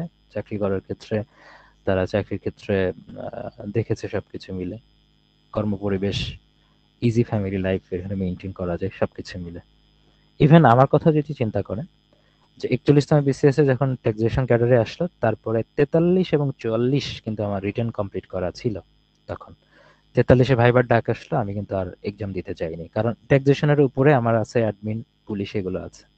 এগুলোতে আমার মনে হয়েছে যে এগুলো আমার জন্য সুইটেবল না, আমার জন্য কমফোর্টেবল না। আমি কিন্তু আর ৪৩ ভাইবা অ্যাটেন্ড করতে যাইনি।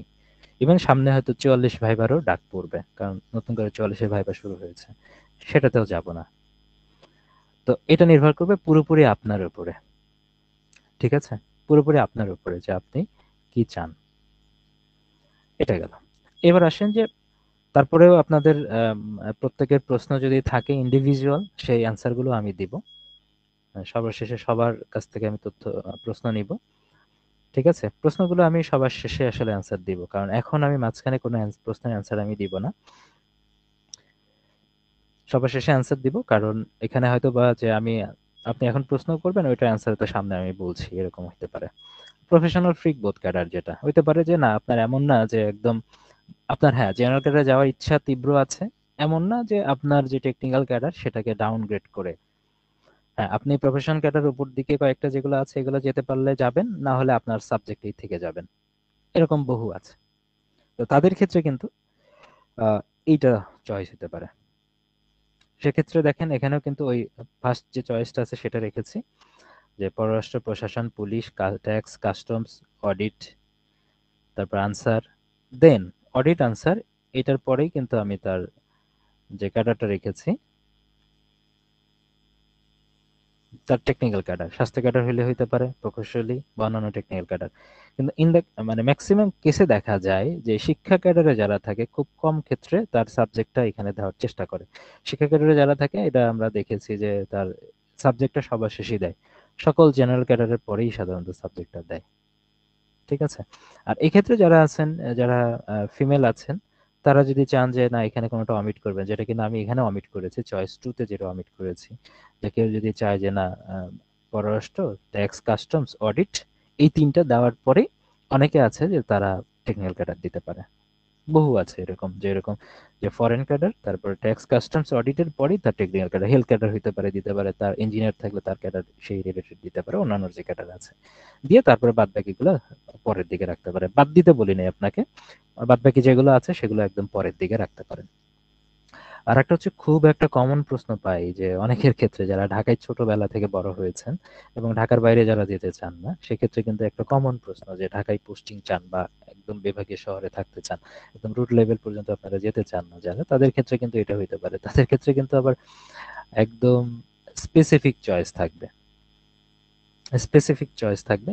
এর বাইরে কিন্তু তারা হয়তোবা যদি জব না করতে চান সেটা আলাদা বিষয়। সেটা হইতে পারে যে ফরেন ক্যাডারে যদি ফার্স্ট চয়েস থাকে আপনার, এক পোস্টিং হচ্ছে ঢাকায় না হলে দেশের বাইরে, তো ঢাকার বাইরে আর কোথাও যেতে হচ্ছে না আপনাকে। অডিট ক্যাডারের ক্ষেত্রেও ম্যাক্সিমাম সময় আপনি ঢাকায় থাকতে পারবেন। ইনফরমেশন ক্যাডার, তথ্য ক্যাডারও ম্যাক্সিমাম সময় আপনি এখানে ঢাকায় থাকতে পারবেন। এই একটা কিন্তু সুযোগ আপনার রয়েছে। তো যারা ঢাকায় পোস্টিং চান, ম্যাক্সিমাম ক্ষেত্রে অন্যান্য বিভাগীয় শহর বা রুট পর্যায়ে যারা যেতে চান না, এরকম একটা আহ দৃঢ় প্রতিজ্ঞ যারা, তারা কিনা এগুলো শুরুতে রাখতে পারেন, শুরুতে রেখে বাদ বাকিগুলো পরে রাখতে পারেন। আর 4 নম্বর চয়েস যেটা বলেছি, এটা ম্যাক্সিমামের ক্ষেত্রে এটা হবে না, কারণ কেউ এত একদম বিলাসী হয়ে বিসিএস পরীক্ষা দিতে আসে না, সবগুলো ক্যাডার চয়েস রাখে আর কি। ঠিক আছে? তো সেক্ষেত্রে আপনার হইতে পারে যে ফার্স্ট, সেকেন্ড, থার্ড, 3টা যে চয়েস আমি দিয়েছি, 3টা চয়েসকে কেন্দ্র করে আপনার নিজের সাথে কথা বলেন, হ্যাঁ, আত্মসমালোচনা করেন, ফ্যামিলির সাথে কথা বলেন, আপনি কি চান এটা সবার আগে গুরুত্ব দিতে হবে। অনেক সময় ফ্যামিলি কি চাইলো সেটাও আহ, খুব বেশি ইম্প্যাক্ট ফেলে না। হ্যাঁ, অনেক সময় এটা হয়, নিজে চাওয়ার উপর নির্ভর করে। কারণ আলটিমেটলি আপনি চাকরি ক্ষেত্রে যদি স্যাটিসফ্যাকশন না পান, সারা জীবন কিন্তু ডিসস্যাটিসফ্যাকশনে আপনাকে থাকতে হবে।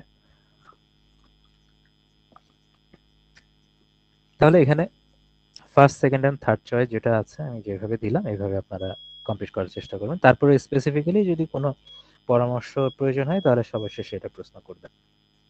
তাহলে দেখেন ক্যাডার চয়েস এখানে সিরিয়ালে সাজানো হয়ে গেল। তারপরে এখানে আপনি চাইলে কোনো একটা অপশন আপ ডাউন করতে পারেন। আপনি ক্যাডার চয়েস যখন সিলেক্ট করলেন এখান থেকে, সিলেক্ট করার সময় হইতে পারে যে আপনি ভুলক্রমে কোনোটা আগে সিলেক্ট করে আপনি অ্যাড করে ফেলেছেন। তো যেটা আগে ভুল করে, এখন এখান থেকে কিন্তু এই যেখানে ডাইন সাইডে কিন্তু হচ্ছে অ্যারো বাটন দেওয়া আছে, আপ ডাউন দুইটা দেওয়া আছে, যেটা আপনি এটা ক্লিক করবেন। সেটা ক্লিক করে যদি নিচে নিয়ে যেতে চান তাহলে ডাউন বাটন যেটা আছে, ডাউন অ্যারো, এটা ক্লিক করবেন। যদি উপরে নিয়ে যেতে চান তাহলে আপার অ্যারো ক্লিক করবেন। ক্লিক করলে এটা উপরে উঠে যাবে। ক্যাডার চয়েস যদি এবার সিলেকশন ঠিক থাকে তাহলে এখানে টিক চিহ্ন দিয়ে দেন, দিয়ে নেক্সটে চলে যান। নেক্সটে চলে গেলে তারপরের পেজে আপনারা একদম সামারি দেখতে পাবেন, অ্যাপ্লিকেশন প্রিভিউ দেখতে পাবেন। অ্যাপ্লিকেশন প্রিভিউয়ে এতক্ষণ আপনি যা করেছেন সবকিছু এখানে দেখতে পাবেন, এবং এই পেজে এসে কিন্তু আগের কোনো ইনফরমেশন ভুল থাকলে সেটাও কিন্তু আপনি এখান থেকে কারেক্ট করে নিতে পারবেন। তাহলে কি আছে দেখেন, পার্সোনাল ইনফরমেশনের মধ্যে এখানে আপনি যা তথ্য পূরণ করেছেন এখানে সব কিন্তু এখানে থাকবে, সবগুলো একবার চেক করে নেবেন, 1-2 বার করে 3 বার করে চেক করে নেবেন, ঠিক আছে? 2-3 বার করে চেক করে নেবেন। তারপরে যদি কোনো ভুল থাকে, যদি মনে করেন, তাহলে এখান থেকে এডিট করবেন, এডিট পার্সোনাল ইনফরমেশন ক্লিক করলে একদম সেম ফার্স্ট পার্টে চলে যাবে। যাওয়ার পরে ওখানে যে কারেকশন লাগে তা কারেকশনটা করে তারপরে সেভ বাটনে ক্লিক করলে আবার এই পেজে চলে আসবে। দেন এখানে এডুকেশনাল কোয়ালিফিকেশন বলা আছে, সেম এটাও এডিট করা যায় এখানে। দেন ক্যাডার চয়েসের ক্ষেত্রে যদি মনে হয় যে আবার রিঅ্যারেঞ্জ করতে চাচ্ছেন, সেটাও এখান থেকে রিঅ্যারেঞ্জ করতে পারবেন। এই 3টা পার্ট কিন্তু কমপ্লিট করেছি, কিন্তু এখন অ্যাপ্লিকেশন যখন আমরা করি, অ্যাপ্লাই করার সময় কিন্তু এখানে নন ক্যাডারের কিন্তু একটা অপশন থাকে।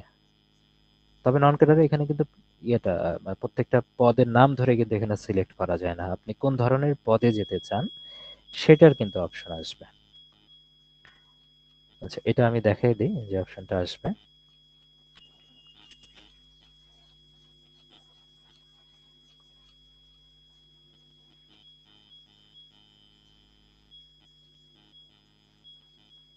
এই যে নন ক্যাডার অপশনে এখানে যখন আপনারা সিলেক্ট করবেন চয়েসের ক্ষেত্রে, সেখানে কিন্তু এই কয়টা আসবে। সেটা হচ্ছে নন ক্যাডারের যে সার্কুলারের মধ্যে যে পদগুলো দেওয়া আছে, 9 গ্রেড, 10 গ্রেড, তারপর 11 থেকে 13 গ্রেড, এনি গ্রেড এবং নান। আপনি যদি নন ক্যাডারে না যেতে চান তাহলে নান ক্লিক করবেন। যদি হয় যে নন ক্যাডারের জব যদি করতেই চান, নবম গ্রেডের শুধু নবম এবং নবম গ্রেড ছাড়া করতে চান না, তাহলে নবম গ্রেড দিবেন। এরকম যে কোনো একটা কিন্তু এখানে সিলেক্ট করা যাবে। আর যদি মনে হয় না ওরকম কোনো চয়েস নাই, তাহলে এনি গ্রেড সিলেক্ট করবেন, যেটা আসে।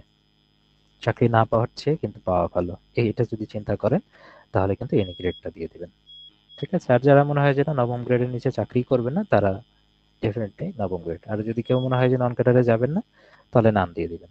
এটা পুরোটাই আপনার উপর নির্ভর করে। ওকে, এটা মোটামুটি এগুলো কমপ্লিট। এখন শুরুতেই তো আপনাদের বলেছি যে ফটো এবং সিগনেচার আগে থেকে সাইজ করে নিয়েই কিন্তু বুঝতে হবে। এমন না যে এটা অ্যাপ্লিকেশন করার সময় আপনি সাইজ করা শুরু করবেন, এমন যেন না হয়। আগে থেকে সাইজ করে সেটা ফোনে বা ল্যাপটপে নিয়ে রাখবেন। তারপরে এখানে আপলোড ফটোতে গিয়ে এখানে চুজ ফাইলে গিয়ে সেটা চুজ করে দিবেন। অবশ্যই সেটার নাম দিয়ে রাখবেন যেটা আপনার ফটো আর এটা আপনার সিগনেচার। ফটোর জায়গায় যেন সিগনেচার আপলোড না হয়ে যায়। সেম এখানে। তারপরে এখানে ভ্যালিডেশন কোড এখানে দিতে হবে। এখানে যে কোডটা দেওয়া আছে সেই কোডটা এখানে হুবহু ভাবে টাইপ করতে হবে। হুম, হুবহু টাইপ করে নিতে হবে, নিয়ে তারপরে এখানে ডিক্লারেশন এখানে ক্লিক করে দিতে হবে। শাহিদা আক্তার, নন ক্যাডার কিভাবে চয়েস দিবে? আমি তো বললাম যে এখানে নন ক্যাডার চয়েসের ক্ষেত্রে অন্য কোনো অপশন আসবে না, কোনো সাবজেক্টের নাম আসবে না এখানে, বা কোনো পদের নাম কিন্তু এখানে থাকবে না। এখানে শুধু গ্রেড থাকবে, আপনি কোন গ্রেডে যেতে চান, ঠিক আছে? শুধু এই গ্রেডটা এখানে সিলেক্ট করা যাবে, এর বাইরে অন্য কোনো অপশন না। যেরকম ভাবে আমরা অ্যাডমিন, পুলিশ, ফরেন সিলেক্ট করলাম, এখানে এইভাবে ওইরকম ভাবে নন ক্যাডারের কোনো পদের নাম এখানে সিলেক্ট করা যাবে না, শুধু গ্রেড। ওকে, এখানে সবকিছু কমপ্লিট। এবার আপনি অ্যাপ্লিকেশনটা সাবমিট করবেন। সাবমিট বাটনে ক্লিক করলে একদম সামারি চলে আসবে, এখানে সব পুরো আপনার অ্যাপ্লিকেন্ট কপিটা এখানে দেখতে পাবেন। অ্যাপ্লিকেন্ট কপিতেও আবার সব তথ্য আছে যেগুলো আপনি দিয়েছেন। এবার অ্যাপ্লিকেন্ট কপিটা আরো ভালোভাবে দেখবেন, ভুল থাকলো কিনা। ভুল থাকলে আবার নতুন করে আবেদন করা যাবে। কিন্তু অ্যাপ্লিকেন্ট কপি পাইলেন, পাওয়ার পরে যদি পেমেন্ট করে ফেলেন, এখানে কিন্তু পরবর্তীতে পেমেন্টের অপশন আসবে। ঠিক আছে, এখানে যে তথ্যটা থাকলো এটা আপনি অবশ্যই প্রিন্ট করবেন। আপনার অ্যাপ্লিকেন্ট কপি কিন্তু প্রিন্ট করে ফেলতে হবে। এখানে ছবি থাকবে, আপনার এখানে সিগনেচার থাকবে, এটা প্রিন্ট করে ফেলতে হবে। বা আপাতত সরাসরি এখন প্রিন্ট না করে এটা পিডিএফ হিসেবে সেভ করে রাখবেন। পরবর্তীতে যখন আপনি সুযোগ পাবেন তখন প্রিন্ট করে নিলেন। আচ্ছা, ডাউনলোড করে রাখলেই হচ্ছে। দেখেন এখানে কিন্তু ইউজার আইডিটা থাকবে। এখানে আপনি যখন অ্যাপ্লাই করলেন শেষের দিকে কিন্তু আপনার সাইনের নিচেই কিন্তু ইউজার আইডিটা থাকবে। তো ইউজার আইডি যেটা থাকবে, ইউজার আইডি দিয়ে এখন আপনাকে পেমেন্টের কাজটা কমপ্লিট করতে হবে। তো পেমেন্ট করার সময় এখানে কিন্তু ইনস্ট্রাকশন দেওয়া আছে কিভাবে আপনি করবেন। টেলিটক নাম্বার থেকে অবশ্যই করতে হবে। বিসিএস দিয়ে স্পেস দিবেন, দেওয়ার পর আপনি যে ইউজার আইডিটা পাইলেন এখানে যেটা দেওয়া আছে সেই ইউজার আইডি দিয়ে আপনাকে সেন্ড করতে হবে 16,222-তে। তারপরে ফিরতিতে আপনি একটা পিন নাম্বার পেয়ে যাবেন। তারপরে আপনি এটা সম্মতি জানাবেন। সম্মতি জানানোর জন্য আপনাকে বিসিএস দিয়ে স্পেস দিয়ে ইয়েস লিখতে হবে, আবার স্পেস দিয়ে যে পিন নাম্বারটা পেলেন সেটা দিয়ে আবার সেম নাম্বারে পাঠিয়ে দিতে হবে। তাহলে এবার কিন্তু আবার পাসওয়ার্ডটা পেয়ে গেলেন আপনি, ইউজার আইডি এবং পাসওয়ার্ড দুইটাই আপনার কাছে থাকলো। পরবর্তীতে যখন পিএসসি অ্যাডমিট কার্ড ইস্যু করবে তখন ইউজার আইডি এবং পাসওয়ার্ড দিয়ে কিন্তু আপনাকে অ্যাডমিট কার্ডটা ডাউনলোড করতে হবে। তো এতটুকুই কাজ। তবে হচ্ছে পেমেন্টের আগে, তো পেমেন্টের ক্ষেত্রে তো অবশ্যই দেখতে হবে যে আপনার টেলিটক নাম্বারে টাকা থাকতে হবে 200 টাকা এবং ভ্যাট সহ যেগুলো আছে পর্যাপ্ত টাকা, 250 টাকার মতো রাখবেন সেফের জন্য, 250 টাকা মিনিমাম রাখবেন আর কি। হ্যাঁ, রেখে তারপরে বাদ বাকি কাজটা কমপ্লিট করবেন। অবশ্যই পেমেন্ট করার আগে যতবার ইচ্ছা ততবার আপনার সব ইনফরমেশন চেক করে বা ক্যাডার চয়েস যদি চেঞ্জ করতে হয় চেঞ্জ করে কিন্তু করতে পারবেন, কিন্তু একবার পেমেন্ট হয়ে গেলে কিন্তু আর এটা পরিবর্তনের কোনো সুযোগ নাই। পেমেন্ট হয়ে গেলে কিন্তু আর কোনো পরিবর্তনের সুযোগ নেই। সুতরাং আপনি নিজে করেন আর কম্পিউটারের দোকানে গিয়ে করেন, সেটাই করেন না কেন, অবশ্যই যে অ্যাপ্লিকেন্ট কপি পাইলেন এটা আগে প্রিন্ট করে কয়েকবার পড়ে দেখবেন। পড়ে সবকিছু যদি ঠিকঠাক থাকে তাহলে আপনি এটা ঠিক করে ফেলবেন।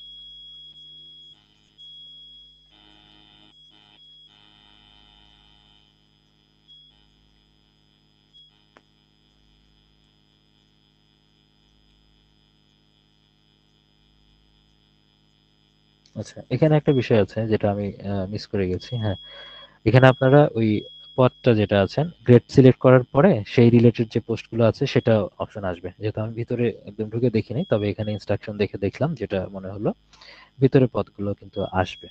আপনি নবম গ্রেড যখন নন ক্যাডারের ক্ষেত্রে সিলেক্ট করবেন, নবম গ্রেড রিলেটেড কিন্তু এগুলো শো করবে। হ্যাঁ, তো এটা রিলেটেড আলাদা করে যদি প্রয়োজন হয় যে নন ক্যাডারের লিস্ট আপনাদের লাগবে, যে নবম গ্রেডের কোনগুলো আগে রাখবেন, দশম গ্রেডের কোনটা আগে রাখবেন, সেটা নিয়ে আলাদা ইনস্ট্রাকশন আমি দিব।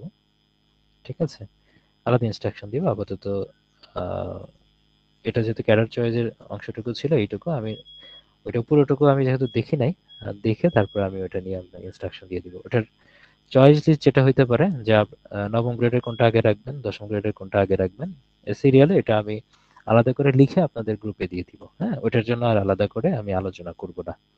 ঠিক আছে, ওটার লিস্ট আমি দিয়ে দিব।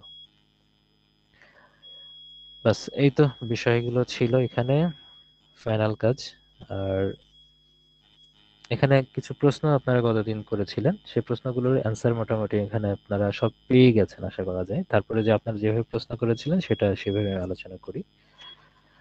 আহ, আর আপনাদের এখন যে প্রশ্ন আছে সেগুলো কমেন্টও করতে পারেন, বা আমি কিছুক্ষণ পর ফ্লোর দিব, আপনারা সরাসরি প্রশ্ন করতে পারবেন। তো প্রশ্ন ছিল এরকম যে অনেকেই বলে থাকেন যে পররাষ্ট্র ক্যাডার প্রথম চয়েস না দিলে লিস্টে রাখারই প্রয়োজন নেই, এটার সত্যতা কতটুকু? হ্যাঁ, সত্যতা, সম্পূর্ণ সত্যতা আছে। পররাষ্ট্র ক্যাডার যদি ফার্স্ট চয়েসে না রাখেন তাহলে সেকেন্ড চয়েসে রাখলে আপনি পাবেন না কখনোই। ঠিক আছে, সুতরাং আপনি যদি যেতে চান তাহলে ফার্স্টে রাখবেন, না হলে চয়েসে রাখার দরকার নেই।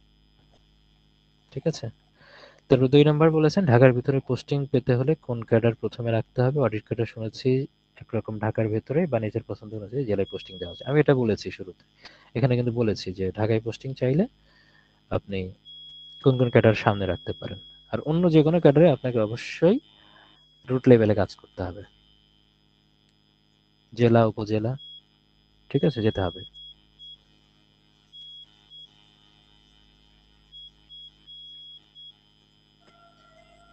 থার্ডে বলা আছে যে পুলিশ ক্যাডার চয়েসে না রাখার একটা হিড়িক দেখা গেছে, কারণ বছর শেষে ট্রেনিং এর পরে বাদ দিচ্ছে বিভিন্ন রাজনৈতিক সংশ্লিষ্টতার কারণে, এবং মুক্তিযুদ্ধ পরিবারের হলেও কি সমস্যায় পড়তে হবে কিনা পরিবর্তিত পরিস্থিতি অনুসারে।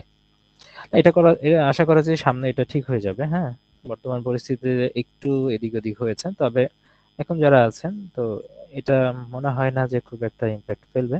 তারপরে যারা ঝামেলা এড়াতে চান বা মনে করেন যে না ক্যাডার অতটা টানে না, তারা বাদ রাখতে পারে। আবার অনেকে আছে যে ছোটবেলার স্বপ্ন, নিজেকে পুলিশ হিসেবে ছোটবেলা থেকে দেখে দেখে এসেছে। হ্যাঁ, সেক্ষেত্রে সে রাখতে পারেন যে পুলিশে যাওয়ার জন্য খুব বেশি উদ্ভিদ যে আছেন, এরকম হতে পারে। তারপর প্রশাসন ক্যাডারের ক্ষেত্রে আমার বিশ্ববিদ্যালয়ে এক বড় ভাই চাকরি ছেড়ে দিয়েছেন কারণ সিনিয়র স্যারদের পরিবারকে সময় দিতে হয় এবং সময় অসময়ে কাজের চাপ থেকে পরিবারকে সময় দেওয়া যায় না। কথাটা পুরোপুরি সত্য। এবং সেক্ষেত্রে আপনার প্রশাসন, আমি তো ওই কথা বলেছি, ইজি ফ্যামিলি লাইফ চাইলে তাহলে এটা দেওয়া যাবে না স্বাভাবিকভাবে। আর যেটা বলেছেন সিনিয়র পরিবারের স্যারদের পরিবারকে সময় দিতে হয়, হ্যাঁ এটা 98% ক্ষেত্রে সত্য। যারা লাকি আছেন 2% এর ক্ষেত্রে, তাদের ক্ষেত্রে হয়তো বা থাকে, ম্যান টু ম্যান ভ্যারি করে। আপনার সিনিয়র যে থাকবেন তারপর ভ্যারি করে হয়তো আপনি ফ্লেক্সিবিলিটি পেতে পারেন সেক্ষেত্রে। কিন্তু কাজের চাপ সবসময় থাকবে, সময় অসময় থাকবে কিন্তু। হ্যাঁ, প্রথম থেকেই মোটামুটি রাত 9টা 10টা 11টা পর্যন্ত কিন্তু আপনাকে অফিসে কাটাতে হবে কাজ না থাকলেও। আর এখানে শুক্রবার শনিবার কোনো কিছু নাই, স্টেশন লিভ করতে পারবেন না। ঠিক আছে, শুক্র শনিবার বলে কোনো কিছু নাই, কোনো ছুটি নাই, আপনার স্টেশনেই থাকতে হবে। ওকে। তারপর আয়েশি জীবনযাপন করা এবং ভালো সুযোগ সুবিধা চাইলে সেক্ষেত্রে কোন ক্যাডার চয়েস করা উচিত? আমি সেকেন্ড চয়েস যেটা আমি বলেছি, আয়েশি জীবনযাপন এবং ভালো সুযোগ সুবিধা। ভালো সুযোগ সুবিধা আছে, যেটা যা চাচ্ছেন, লিগ্যাল সুযোগ সুবিধা, যেটা মানে কমফোর্টেবল লাইফ যেটা আর কি। পররাষ্ট্র, ট্যাক্স, কাস্টমস, অডিট, তথ্য, হ্যাঁ এই শুরুর 3-4টার মধ্যে ঢুকতে পারলে এনাফ। ঠিক আছে, এখানে কর্মক্ষেত্র যেটা বলা আছে।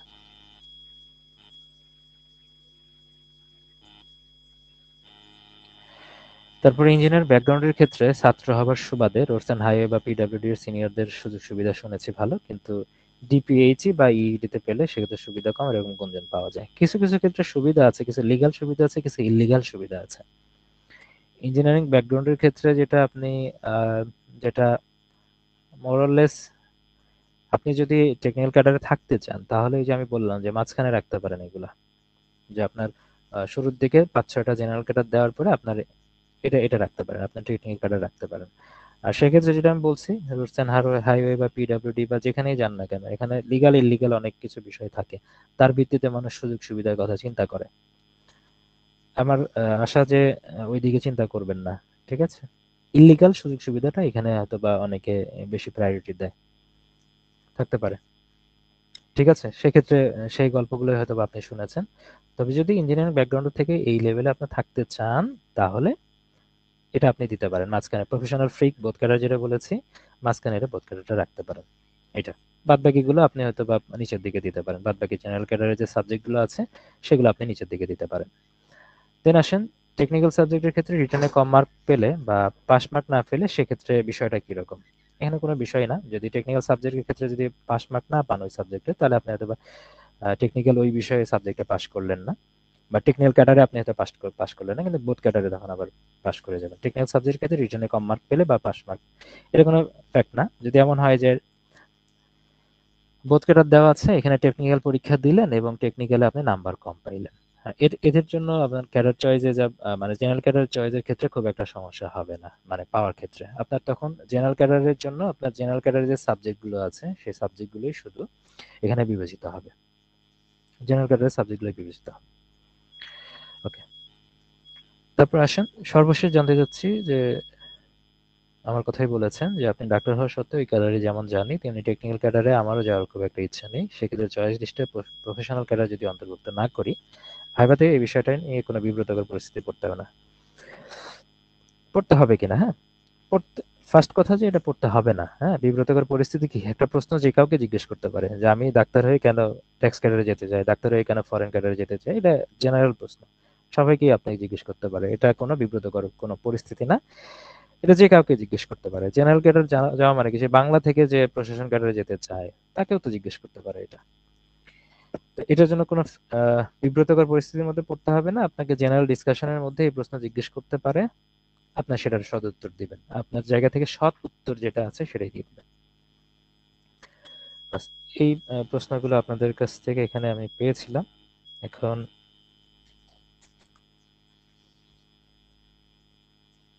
আপনাদের সরাসরি যদি কোনো প্রশ্ন থাকে তাহলে আমাকে বলতে পারেন এখন।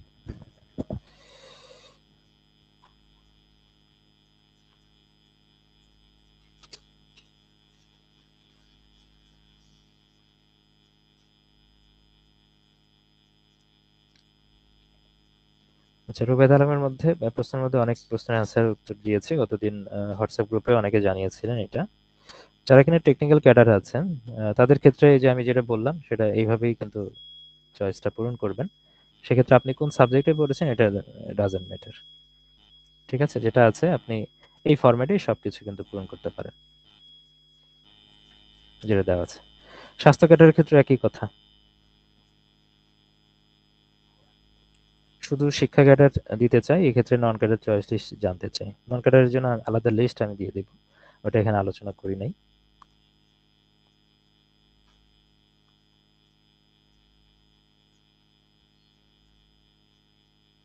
যারা উপস্থিত আছেন তাদের মধ্যে থেকে কিছু জানার থাকলে সেটা আমাকে বলতে পারেন। ফেসবুকে কিছু কমেন্ট আমি পেয়েছি। ফাতেমা আপনি বলেছি, বলেন।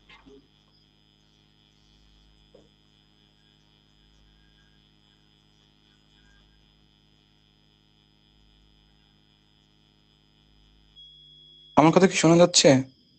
যাচ্ছে, বলেন। আমার হচ্ছে একটা প্রশ্ন ছিল, এটা হচ্ছে অ্যাড্রেস নিয়ে, যে আমার পার্মানেন্ট অ্যাড্রেসে কোনো সমস্যা নাই, কিন্তু আমার ওই বর্তমান যে অ্যাড্রেস, প্রেজেন্ট অ্যাড্রেস, এখানে একটু প্রবলেম আছে।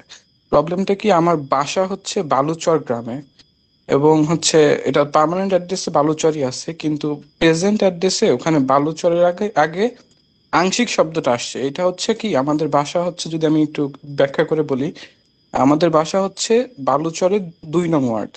তো আমাদের বাসাটা হচ্ছে একদম শেষে। তো ওখানে পুরো বালুচরটা 3 নং ওয়ার্ড, আমাদের বাসাটাই শুধু 2 নং ওয়ার্ড, মানে আমাদের যে পরিবার, আমাদের আমাদের বংশের যে বাসাটা।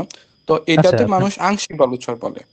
তো আমি জানতাম না যে এটা হচ্ছে মানে লেখার সময় লেখে বালুচর ব্র্যাকেটে 2 নং ওয়ার্ড। আমি ভাবছি এটাতে আংশিক বালুচরই লেখে। তো আমি ওইটা যখন আমার ভুল হয়েছিল, তখন আমি ওখানে পূরণ করার সময় বালুচরটা আংশিক লিখছিলাম, মানে ব্র্যাকেটে ব্র্যাকেটে আংশিক লিখছিলাম। তো পরবর্তীতে যখন দেখলাম যে ওখানে আসলে আসলে হবে বালুচর ব্র্যাকেটে 2 নং ওয়ার্ড, তো আমার ভোটার 2 নং ওয়ার্ডেই আছি, পার্মানেন্ট অ্যাড্রেসও বালুচরটাই দেয়া, কিন্তু আমার প্রেজেন্ট অ্যাড্রেসে বালুচরের আগে আংশিক বালুচরটা লেখা আছে। তো এই ক্ষেত্রে কি কোনো প্রবলেম হবে কিনা? আপনি কি পেমেন্ট মানে করে আমি আমি ফেলছেন? চাচ্ছি যে, না আমি ইয়ে করিনি এখনো, মানে ফর্ম ফিল আপ করিনি। আচ্ছা, আচ্ছা। তাহলে এটা আপনার যদি দূরত্ব খুব বেশি না হয়, আপনি তো বালুচরে থাকেন, আপনার প্রেজেন্ট এবং পার্মানেন্ট অ্যাড্রেসের দূরত্ব তো খুব বেশি না। বেশি কি? আমার প্রেজেন্ট আর পার্মানেন্ট অ্যাড্রেস একই, কিন্তু মানে আমার ওই ইয়েতে ভুল হয়েছিল, তাহলে মানে আপনার হচ্ছে আমার এনআইডি ওই কার্ডে যেটা দেওয়া আছে, এনআইডি কার্ডে যেটা দেওয়া আছে ওটাই দিয়ে। প্রেজেন্ট অ্যাড্রেসে আংশিক বালুচর লিখবো, আর পার্মানেন্ট অ্যাড্রেসে শুধু আপনার বালুচরটাই এনআইডি লিখবো। থেকে, এনআইডি থেকে ওইভাবে থাকে, এনআইডি তো স্থায়ীটাই দেওয়া থাকে। ঠিক আছে, এনআইডি কার্ডে এনআইডিতে হচ্ছে যেটা দেওয়া পিছনে আছে, বর্তমানটা চলে হ্যাঁ, আসছে এখন। আহ, বর্তমানে তাহলে ওইটাই দুই অপশনই দিবেন। এনআইডি কার্ডের যেটা আছে এনআইডি কার্ডের সাথে মিল রেখে প্রেজেন্ট এবং পার্মানেন্ট অ্যাড্রেস দুই জায়গায় সেম দিবেন। এনআইডি কার্ডের ব্যত্যয় করার দরকার নেই, যেটা আছে এখানে। আমার এনআইডি কার্ডে তো একটু ভুল আছে, মানে এনআইডি কার্ডটা আমার অন্যান্য জায়গায় ঠিক আছে, কিন্তু এনআইডি কার্ডের পার্মানেন্ট অ্যাড্রেসে শুধু বালুচর দেয়া, আর হচ্ছে প্রেজেন্ট অ্যাড্রেসে মানে হচ্ছে আংশিক বালুচর দেয়া, এবং এনআইডি কার্ডের পিছনে যেটা ওখানে আংশিক বালুচর দেয়া। কিন্তু আমার পার্মানেন্ট অ্যাড্রেসে এনআইডি কার্ডের যে পার্মানেন্ট অ্যাড্রেসটা আছে, ওটা তো এনআইডি কার্ডে দেখা যায় না, কিন্তু ওয়েবসাইটে গেলে দেখা যায়, তখন হচ্ছে ওখানে শুধু বালুচর দেয়া। এটা খুব একটা সমস্যা হওয়ার কথা না আপনার। হ্যাঁ, দুইটি ক্ষেত্রে একই তথ্য দিলেই হবে, কারণ আপনি তো একই জায়গায় আছেন, সমস্যা হবে না। আপনি এনআইডি কার্ডটা আমি ফলো যদি শুধু করতে পারেন বালুচর আর দিই তাহলে কি সমস্যা হবে? কারণ ওটা তো আমার না, পার্মানেন্ট অ্যাড্রেস। না সমস্যা হবে না। তবে আইডি কার্ডে কিন্তু ভিজিবল যেটা থাকে সেটাই আসলে মানে দিতে হবে। আপনার হচ্ছে ভিতরে গিয়ে কিন্তু কেউ দেখে না। আর যদি আইডি কার্ডটা কারেকশন করে নিতে পারেন, কারেকশন কিন্তু করা যায় আইডি কার্ডের যে অ্যাপ্লিকেশনে, এটা কারেকশন আপনি পরে করে নিতে পারেন। আপনি এখন চাইলে বালুচরে রাখতে পারেন, পরবর্তীতে আংশিকটা বাদ দিয়ে দিতে পারেন। হ্যাঁ, সময় আছে যেহেতু, পরবর্তীতে কারেকশন করে নিতে পারবেন। আচ্ছা আচ্ছা, ঠিক আছে, থ্যাংক ইউ। আর আমার দুইটা প্রশ্ন আছে একটু মানে পার্সোনাল, ওইটা আমি লাস্টে করতেছি। আচ্ছা, ঠিক আছে।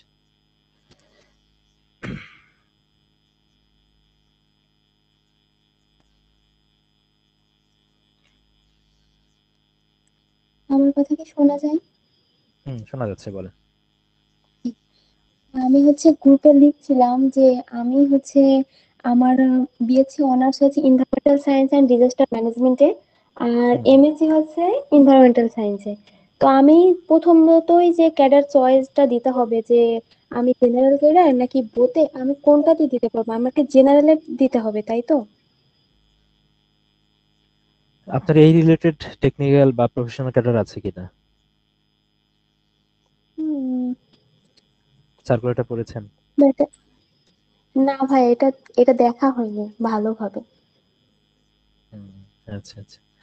তাহলে এখানে হ্যাঁ, আপনি এইটা যদি দেখছি আপনি যদি যে শুধু এটা যদি এনভায়রনমেন্টাল সায়েন্স হ্যাঁ এটা আছে, কিন্তু হুম, আমার অনার্সে তো হচ্ছে ওর সাথে আবার ডিজাস্টার ম্যানেজমেন্ট আছে, এই জন্য স্পেসিফিক এটা নাই, শুধু এনভায়রনমেন্টাল সায়েন্স আছে টেকনিক্যালে। তাহলে এক কাজ করবেন, শুরুতেই আপনি বোথটাই সিলেক্ট করবেন, কারণ বোথ সিলেক্ট করলে আলটিমেটলি ক্যাডার চয়েসে গিয়ে আপনাকে ওখানে অপশন দেখাবে। ও ঠিক আছে, আচ্ছা। ওখানে আপনি ওই জি। যে ক্যাডার চয়েসে গেলে ওখানে অপশনগুলো দেখতে পাবেন, কিন্তু আপনার ওই রিলেটেড কি টেকনিক্যাল ক্যাডার বা প্রফেশনাল পোস্ট আছে ওটা কিন্তু ওখানেই দেখাবে। তো সুতরাং আপনাকে তখন টেনশন করতে হবে না, শুরুতে বোথ দিয়ে আপনি ও চলে যাবেন, আচ্ছা, বোথ দিয়ে তারপরে ওখানে গিয়ে এটা তথ্যগুলো নিয়ে একটু পাবেন। বিড়ম্বনায় পড়ি যে আমি কোনটা দিব আসলে। বোথটা দিয়ে তো প্রসিড করবেন। আচ্ছা, আর আরেকটা কথা হচ্ছে যে আপনি যেটা বুঝাইছেন বা বলে দিলেন সেগুলো খুব ভালোভাবে বুঝলাম। তবে হচ্ছে এর আগে তো কখনো এইভাবে দেওয়া হয়নি। তো এই যে হুম, 2 নম্বর যেটা, সেটা তো বেস্ট বুঝতে পারছি আমাদের জন্য। এই যে প্রথমত যে অ্যাডমিন কেরা যেটা রাখছে, এটা আমি দিতে চাই। এখন হচ্ছে আমার ইচ্ছা এমনটাই।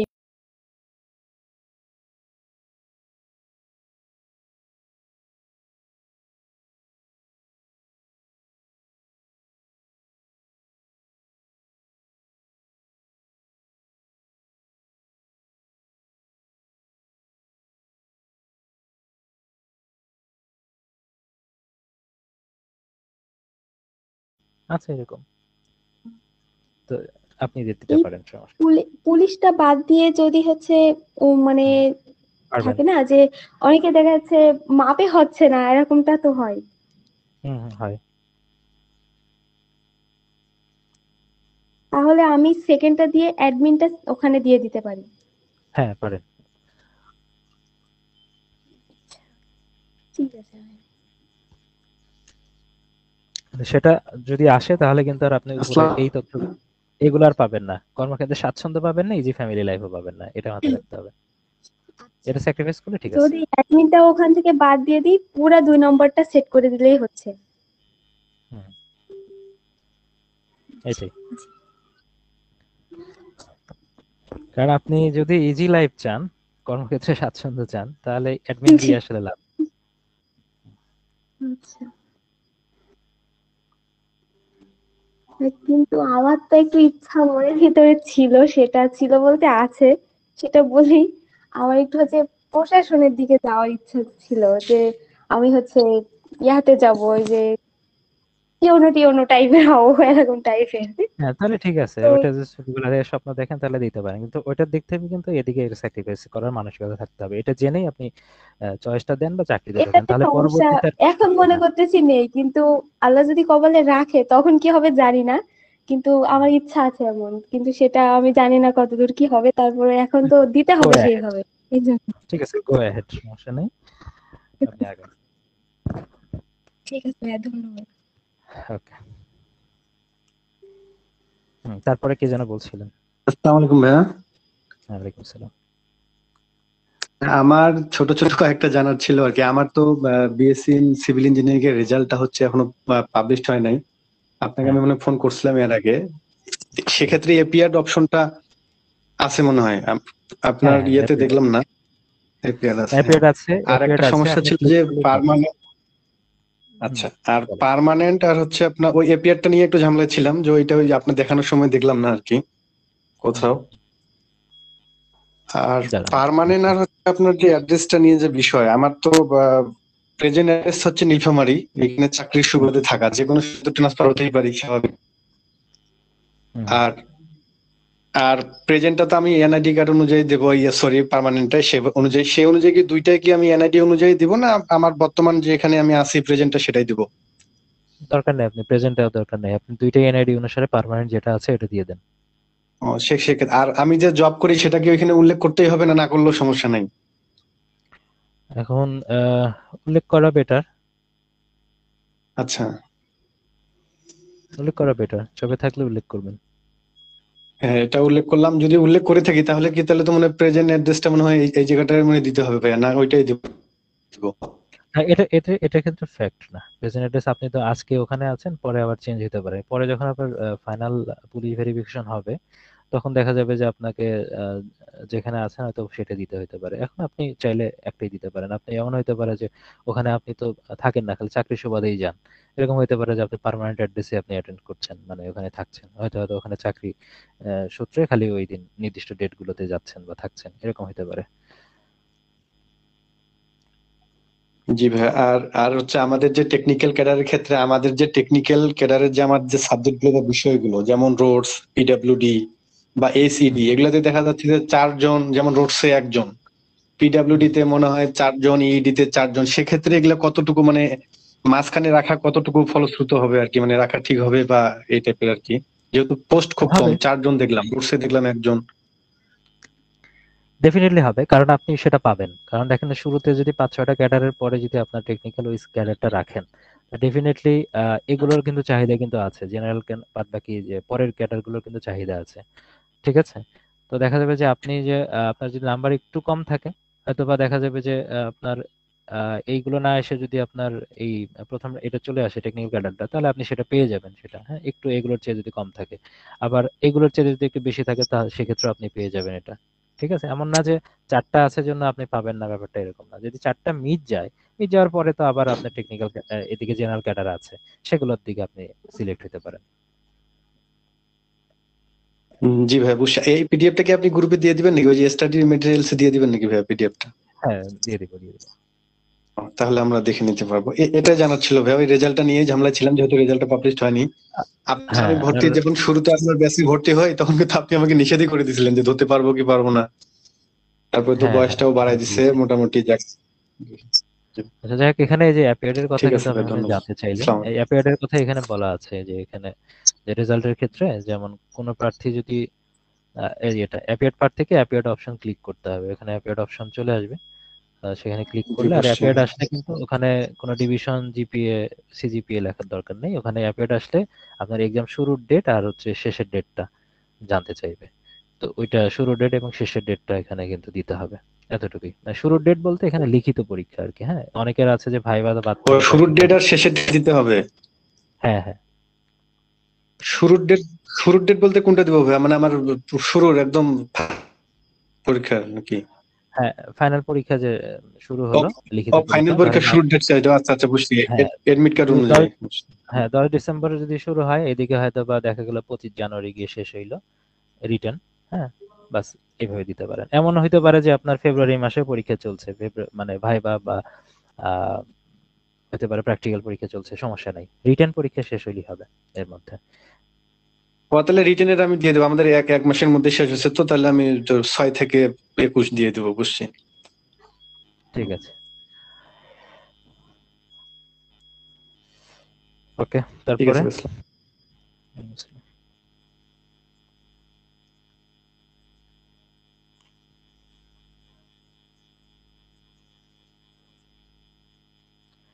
ফেসবুক থেকে কয়েকজন প্রশ্ন করেছেন যে ফাতেমা আক্তার বলেছেন, স্যার, যারা মাদ্রাসা বোর্ড থেকে দাখিল আলিম পাশ করেছে তারা সার্টিফিকেট গ্রুপ জেনারেল দেওয়া আছে, সার্টিফিকেটে গ্রুপ জেনারেল দেওয়া আছে, আর বিশেষ আবেদনের অপশনে আছে science, commerce, humanity and others. এখন যারা দাখিল আলিম সার্টিফিকেট দেয় তারা কোন গ্রুপটি সিলেক্ট করবে? সার্টিফিকেটে জেনারেল দেওয়া আছে, আর এখানে ইনস্ট্রাকশনের জায়গাটাগুলো দেখি আমি।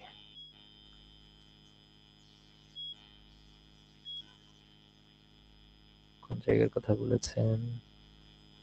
এই যে আদার্সে দেওয়া আছে, এখানে সায়েন্স, হিউম্যানিটি, কমার্স, আদার্স, তা আদার্সটাই সিলেক্ট করে দিবেন।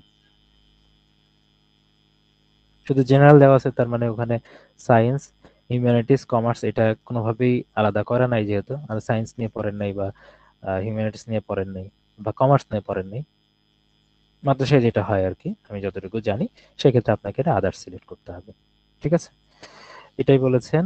ফাতেমা আক্তারের উত্তরটা আমি দিয়ে দিলাম। নন ক্যাডার চয়েস লিস্টটা শাহিদ আক্তার বলেছেন, আমি এটা দিয়ে দিব। হ্যাঁ, নন ক্যাডারের যে ইয়েটা পদ যেগুলো আছে, নবম গ্রেড, দশম গ্রেড, বাদ বাকি যে গ্রেডগুলো আছে সিরিয়ালে সাজিয়ে আপনাদের দিয়ে দিব, এটা গ্রুপে দিয়ে দিব। আর আমি যদি প্রথমে শিক্ষা ক্যাডার দিতে চাই, বোথ ক্যাডারে প্রবলেম হবে কি না?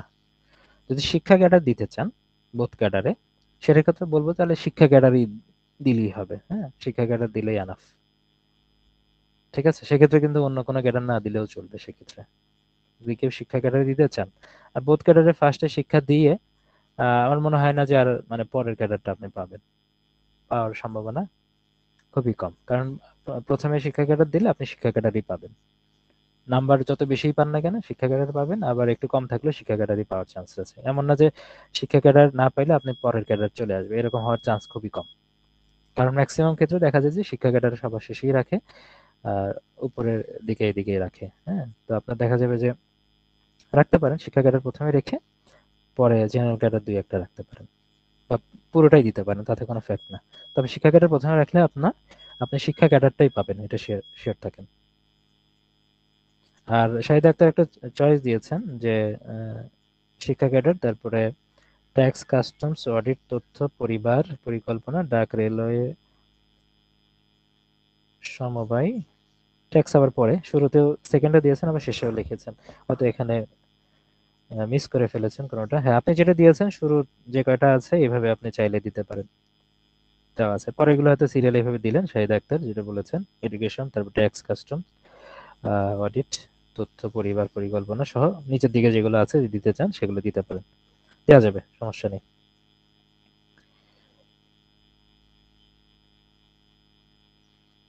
আচ্ছা, শাহিদ আক্তারের আমি উত্তর দিয়ে দিলাম আমি। হ্যাঁ, ফেসবুক থেকে যেগুলো পেয়েছি আমি বললাম। এখন আপনাদের ইনস্ট্যান্ট আপনারা যারা আছেন প্রেজেন্ট, এখন এর মধ্যে থেকে যদি কোনো প্রশ্ন থাকে তাহলে আবার করতে পারেন, না হলে আমি সেশনটা ক্লোজ করে দিব। আর নন ক্যাডারের যে লিস্টটা, সেই লিস্টটা হয়তো বা আমি আজকে রাতেই দিয়ে দিব।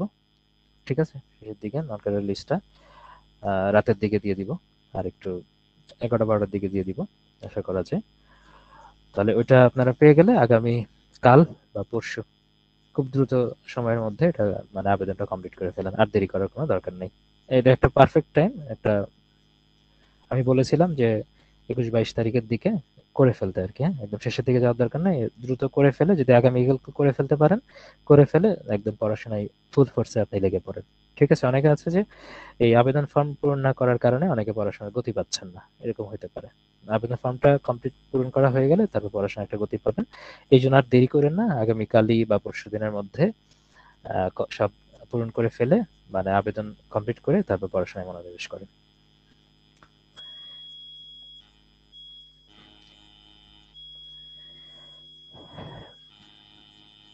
ঠিক আছে হ্যাঁ, তাহলে। তাহলে কাস্টমস এর আগেই ট্যাক্স রাখবো, তাই তো? না, আপনার এটা চয়েস নির্ভর করে। হ্যাঁ, ট্যাক্সে যেহেতু এবার বেশি আছে তাহলে ট্যাক্সটা আগে রাখতে পারেন, আর হুম, ট্যাক্সে জি আলটিমেটলি সামনে সুযোগ আরো বাড়বে, ট্যাক্সটা আগে রাখতে পারেন। জি। ট্যাক্সে তো সংখ্যা বেশি আছে, 100+ দেওয়া আছে। আবার দেখা যাবে নিয়োগের সময় আরো বাড়তে পারে, নিয়োগের সময় আরো বাড়তে পারে। যেরকম 43-এই হইলো, 43-এ কিন্তু ট্যাক্সে শুরুতে কম ছিল একদম, পরে বাড়ায় 100+ করে ফেললো, কিন্তু তো সামনে বাড়তে পারে এটা আরো।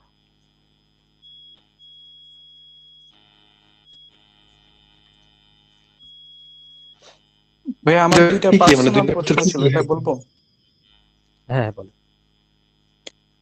আমি হচ্ছে এই এলটিএম পার্টটা ভাইয়া বাদ দিয়ে দিছি একেবারে। তো আমার ইচ্ছা আছে যে আমি আমার মেইন কোর্সটায় আর 10-15টা ক্লাস আছে এবং পরীক্ষাগুলো দিচ্ছি, এবং আমার ইচ্ছা আছে আরএসআইটাও কমপ্লিট করার।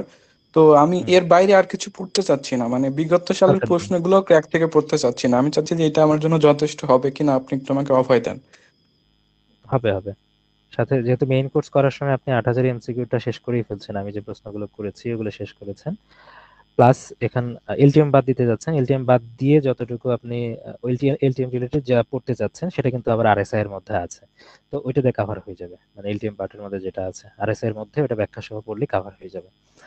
আর মেইন কোর্স বারবার রিভিশন, তারপরে আরএসআইটাও রিভিশন করবেন, আর এক্সামের যে প্রশ্নগুলো আছে এগুলো পড়বেন, সামনে যে পরীক্ষাগুলো আসবে পরীক্ষাগুলোতে অ্যাটেন্ড করবেন, মডেল টেস্ট হোক বা সাবজেক্ট ফাইনাল হোক, এগুলোতে এই তিনটা ক্যারি করতে পারলেই এনাফ। কিন্তু পরীক্ষাগুলো আপনারা দিতে থাকবেন, সামনে যতগুলো পরীক্ষার সুযোগ আসবে সবগুলো পরীক্ষাতে অ্যাটেন্ড করবেন। যত বেশি পরীক্ষা দিবেন তত ভুলগুলো বা নেগেটিভ গুলো কমতে থাকবে। ঠিক আছে। আচ্ছা, আর একটা কোশ্চেন হচ্ছে মানে এই পুরো বিসিএস জার্নিতে মানে ওই এক্সট্রা যে বইগুলো, যে লিটারেচার টাইপের যে বইগুলো, এগুলোর গুরুত্ব কতটুকু? মানে আমি মাঝে মাঝে আমার ফ্রেন্ডের সাথে কথা বলি, ও বিভিন্ন বই ইউনিভার্সিটি লাইফে পড়ছে, তো ওইগুলো নিয়ে কথা বলে যে এইরকম এরকম ইনফরমেশন দেয়। তো আমি এগুলো পড়িনি কখনো। তো আমার কাছে মনে হয় যে আপনি যে লিটারেচার পড়ার সময় বিভিন্ন যেগুলো আর কি মূল মূল বইগুলো কোনো রাইটারে, সেখানে বিভিন্ন চরিত্র সম্পর্কে বলছেন যে এগুলো আর কি ক্যারেক্টার, তো ওইসব বই পড়ার গুরুত্বগুলো কতটুকু? মানে ওইটা না পড়লে কি কোনো প্রবলেম হবে কিনা? আর যদি আমি পড়ি অথবা কোনো অডিও বুক শুনে রাখি, যে পড়ার মাঝখানে হয়তো খারাপ লাগতেছে, আধা ঘন্টা 1 ঘন্টা একটা বইয়ের অডিও বুক শুনলাম, তো এটা আসলে উচিত কিনা, নাকি এটার গুরুত্বটা আমি জানতে চাচ্ছি, যে আমি যদি এটা স্কিপ করি তাহলে মানে আমার পুরো জার্নিতে কোনো ইফেক্ট পড়বে কিনা। এটা আমার কথাই একদমই না, পার্সোনাল প্রশ্ন। এক কথায় না, হ্যাঁ, এক কথায় না, পুরো জার্নিতে কোনো ইফেক্ট পড়বে না। যারা এই কাজটা করে তারা টোটালি নিজের চয়েস থেকেই করে, এই কাজটাকে ভালোবেসেই করে। তাদের যদি আপনি বেঁধেও রাখেন, তারপরেও তারা কিন্তু সাহিত্য পড়বে, হ্যাঁ, ফোর্স করলেও, কারণ তারা ভালোবাসা থেকেই পড়ে এটা। আর আপনার যদি ওই ভালোবাসা থাকে তাহলে আমি নিষেধ করবো না, কিন্তু বিসিএস ক্যাডার হওয়ার জন্যই আপনাকে এটা পড়তে হবে, মাস্ট পড়তে হবে, তাহলে বলবো যে না, দরকার নাই। আচ্ছা আচ্ছা, থ্যাংক ইউ ভাই, আমার এই দুইটা জানার ছিল। হ্যাঁ, আমাকে একটা বুদ্ধি শিখাই দেন আপনি। কি? সেটা হচ্ছে, আমি হচ্ছে ক্লাস আমার আলহামদুলিল্লাহ সবই প্রায় শেষ, কয়েকটা বাকি আছে, সেগুলো শেষ করে আমি এক্সাম দিতেছি। তো এখন আরএসআইটা আমার বাকি, কারণ আমি থিসিস সেমিস্টারে ছিলাম, ওখানে টাইম দিতেছি, আমি এইদিকে একটু টাইম কম দিয়ে ফেলছিলাম। তো হচ্ছে এখন আরএসআইটা আমি কিভাবে দ্রুত আগাবো, মানে আমি পাশাপাশি রিভিশন করব আর ওই আরএসআইটা নোট করব, সেটার জন্য একটু যদি কিছু বলতেন। মেইন কোর্সের পড়া কত দূর আগাইছে? মেইন কোর্স মানে প্রায় শেষ এমন, কিন্তু রিভিশন তো শুরু হয়নি, আমি হচ্ছে তার 2 ব্যাচের আর কি, হুম হুম হুম। তা সমস্যা নাই, এটা রিভিশন রিভিশন রাখা শুরু যায়। হয়নি। আচ্ছা, রিভিশনের জন্য হ্যাঁ, এই তো ডেইলি 2-3 ঘন্টা রাখা যেতে পারে, 3 ঘন্টাতে রিভিশন জি। টাইম রেখে বাদ তা বাকি আমি কিছু সময়টা কিছু টপিক, যেটা শুরু হয়েছে। হ্যাঁ, কিছু কিছু টপিক পড়ে দেখি যে আমি হচ্ছে ক্লাস করার পরে কিংবা কয়েকদিন পরে কিছুদিন পরে আমি অন্য টপিক স্পেসিফিক ধরে দেখি যে ওইটুকু আমার কেমন সময় লাগতেছে। তো আমি দেখলাম খুব বেশি সময় যাচ্ছে না, কারণ ক্লাসগুলো খুব মনোযোগ সহকারে করেছি, ক্লাস নোট করেছি খুবই যত্ন সহকারে। এখন হচ্ছে এখন এটাই বলতেছি যে আমি আরএসআই করতে যে কি বেশি টাইম দিয়ে ফেলবো, তখন আমার রিভিশন কম হয়ে যাবে এমন কিছু। না না তো না। ওইটা ক্লাসগুলো আমার এখন করতে হবে, তো ওইগুলোর আর পাশাপাশি আরএসআই, আমি রিভিশনটা। জি। আরএসআই করলে আপনার সুপার রিভিশন হবে। কারণ আরএসআই যখন আপনি একটা প্রশ্ন শেষ করবেন, দশম বিসিএস এর হোক, জি। তখন তো 100টা প্রশ্ন ছিল, আর যদি 35-এর পড়তে যদি শুরু করেন তাহলে 200টা। আপনার একটা প্রশ্নের মধ্যেই সব সাবজেক্ট কিন্তু রিভিশনের মধ্যে চলে আসবে, সেটা হোক কম জি। তথ্য আকারে, কিন্তু ওটা প্রত্যেকটা তো পর্যাপ্ত মানে ব্যাখ্যা দেওয়া হয়েছে। আরএসআই যদি কমপ্লিট করেন, একই প্রশ্ন বারবার রিপিট হবে, একই তথ্য রিপিট করছেন, প্রচুর রিভিশন হবে ওখানে। তো আরএসআইটাও কিন্তু একটা রিভিশনের পার্ট, এবং কোনগুলো রিভিশনের পার্ট? সবচেয়ে গুরুত্বপূর্ণ প্রশ্ন রিভিশনের পার্ট ওটা, যেখান থেকে কিনা 50% প্রশ্ন কমন পড়ে। 200 প্রশ্নের মধ্যে 100+ প্রশ্ন আরএসআই থেকেই প্রশ্ন কমন পড়ে, এবং তার মানে সবচেয়ে বেশি গুরুত্বপূর্ণ প্রশ্ন ওখানে। আর আপনাকে তো ওই 140-এর বেশি দরকার হয় না কারেকশন করার জন্য, মানে 200 তো পাইতে হয় না, হয়তো 150 আপনি অ্যান্সার করে আসেন, 140 এরকম কারেক্ট করেন, বা 130 এরকম পান, এর বেশি তো দরকার হয় না। আলটিমেটলি দেখা যাচ্ছে যে ক্যাডার হওয়ার জন্য যে নাম্বারটা পাওয়া লাগে, সেই নাম্বারের 75% নাম্বারই কিন্তু আরএসআইটা কভার করে, মানে সরি, প্রিলি টিকার জন্য, তাই না? হয়তো প্রিলির মার্কের জন্য 50%, কিন্তু আপনার প্রিলি টেকার জন্য যে নাম্বারটা লাগে, যদি 130 ধরেন বা 140 ধরেন, যেটাই ধরেন না কেন, তাই সেই নাম্বারের মধ্যে দেখা যাচ্ছে যে আপনি যদি 100+ এখানে কাভার করেন, তাহলে তার 75% নাম্বারই তো আপনি আরএসআই থেকে পাচ্ছেন। তো এখানে বারবার তথ্যগুলো রিভিশন হচ্ছে, তাহলে এখানে রিভিশনটা তো হচ্ছেই, সাথে আপনি সাবজেক্টিভ রিভিশনের জন্য এক্সট্রা 2-3 ঘন্টা রাখতে পারেন। তবে আরএসআই এখন জোর দেন, যেহেতু এটা শেষের দিকে, তাহলে আরএসআইটা একটু একটু জোর দেন এদিকে বেশি। আমার এটা মনে হয়েছে যে এই পিটি পর্যন্ত আমি কি শেষ করতে পারবো আরএসআই, না এটার না, জন্য আমি শেষ আর করা কি যাবে, শুনতে চাইলাম।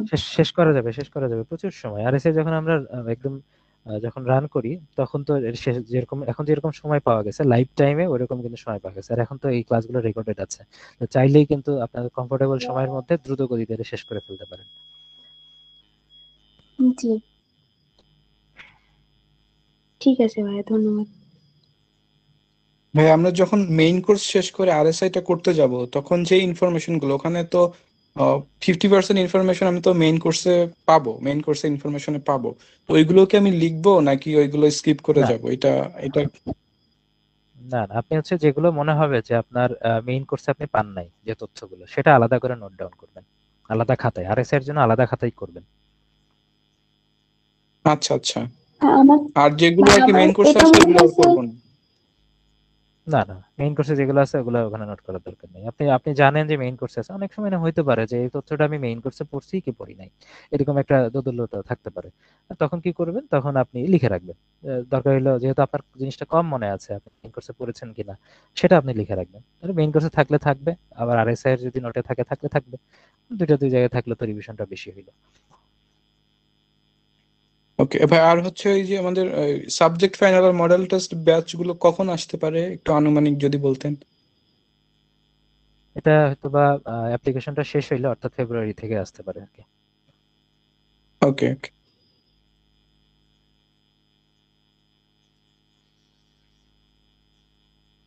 তা আমি এমন করলাম যে আমার মেইন খাতা সবই আলাদা, আর আমার আরএসএ এর জন্য পুরো আলাদা খাতা, সেখানে যা আছে স্পেসিফিক 1 to 100 সবকিছু থাকবে। কোনো কিছু কোথায় আছে না আছে আমি বুঝি না, এইভাবে আমি করতেছি। এটা কি ঠিক হচ্ছে নাকি টাইম ওয়েস্ট হ্যাঁ, হবে? করা করা যাবে। ওটা বিসিএস ধরেই তো করবেন। দশম বিসিএস থেকে ধরেন শুরু করলেন। দশম বিসিএস এর জি, মধ্যে এমন হইতে পারে যে ১০০ টা প্রশ্নের যে মধ্যে আমি সব আপনার শুরু নোট করা করেছি লাগছে না। অলরেডি। হ্যাঁ। হ্যাঁ, সব নোট করা লাগছে না। যে ১০০ এর মধ্যে যদি মনে হয় যে আপনার ৪০ টা তথ্য আপনাকে লিখতে হচ্ছে, শুধু ৪০ টা তথ্যই লিখে রাখেন, এরকম হইতে পারে। হুম, আর ঠিক যদি আপনি আছে। পিডিএফটা প্রিন্ট করেন, পিডিএফ প্রিন্ট করলে তো পুরোটা আপনার হাতেই থাকছে। তখন পিডিএফ এ সবই থাকছে লেখা। আর যদি নিজের খাতায় নোট করতে চান, সেখানে স্পেসিফিক যে তথ্যগুলো আপনি পড়েন নাই আগে সেগুলো লিখে রাখতে পারেন। আচ্ছা, ঠিক আছে।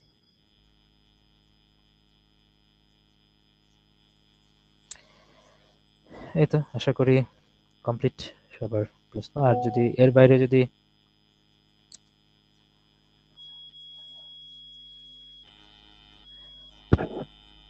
কোনো প্রশ্ন থাকে তাহলে গ্রুপেও করতে পারেন। সামনে আবার লাইভ ক্লাস হবে, তখন প্রয়োজন হলে আপনারা করতে পারেন।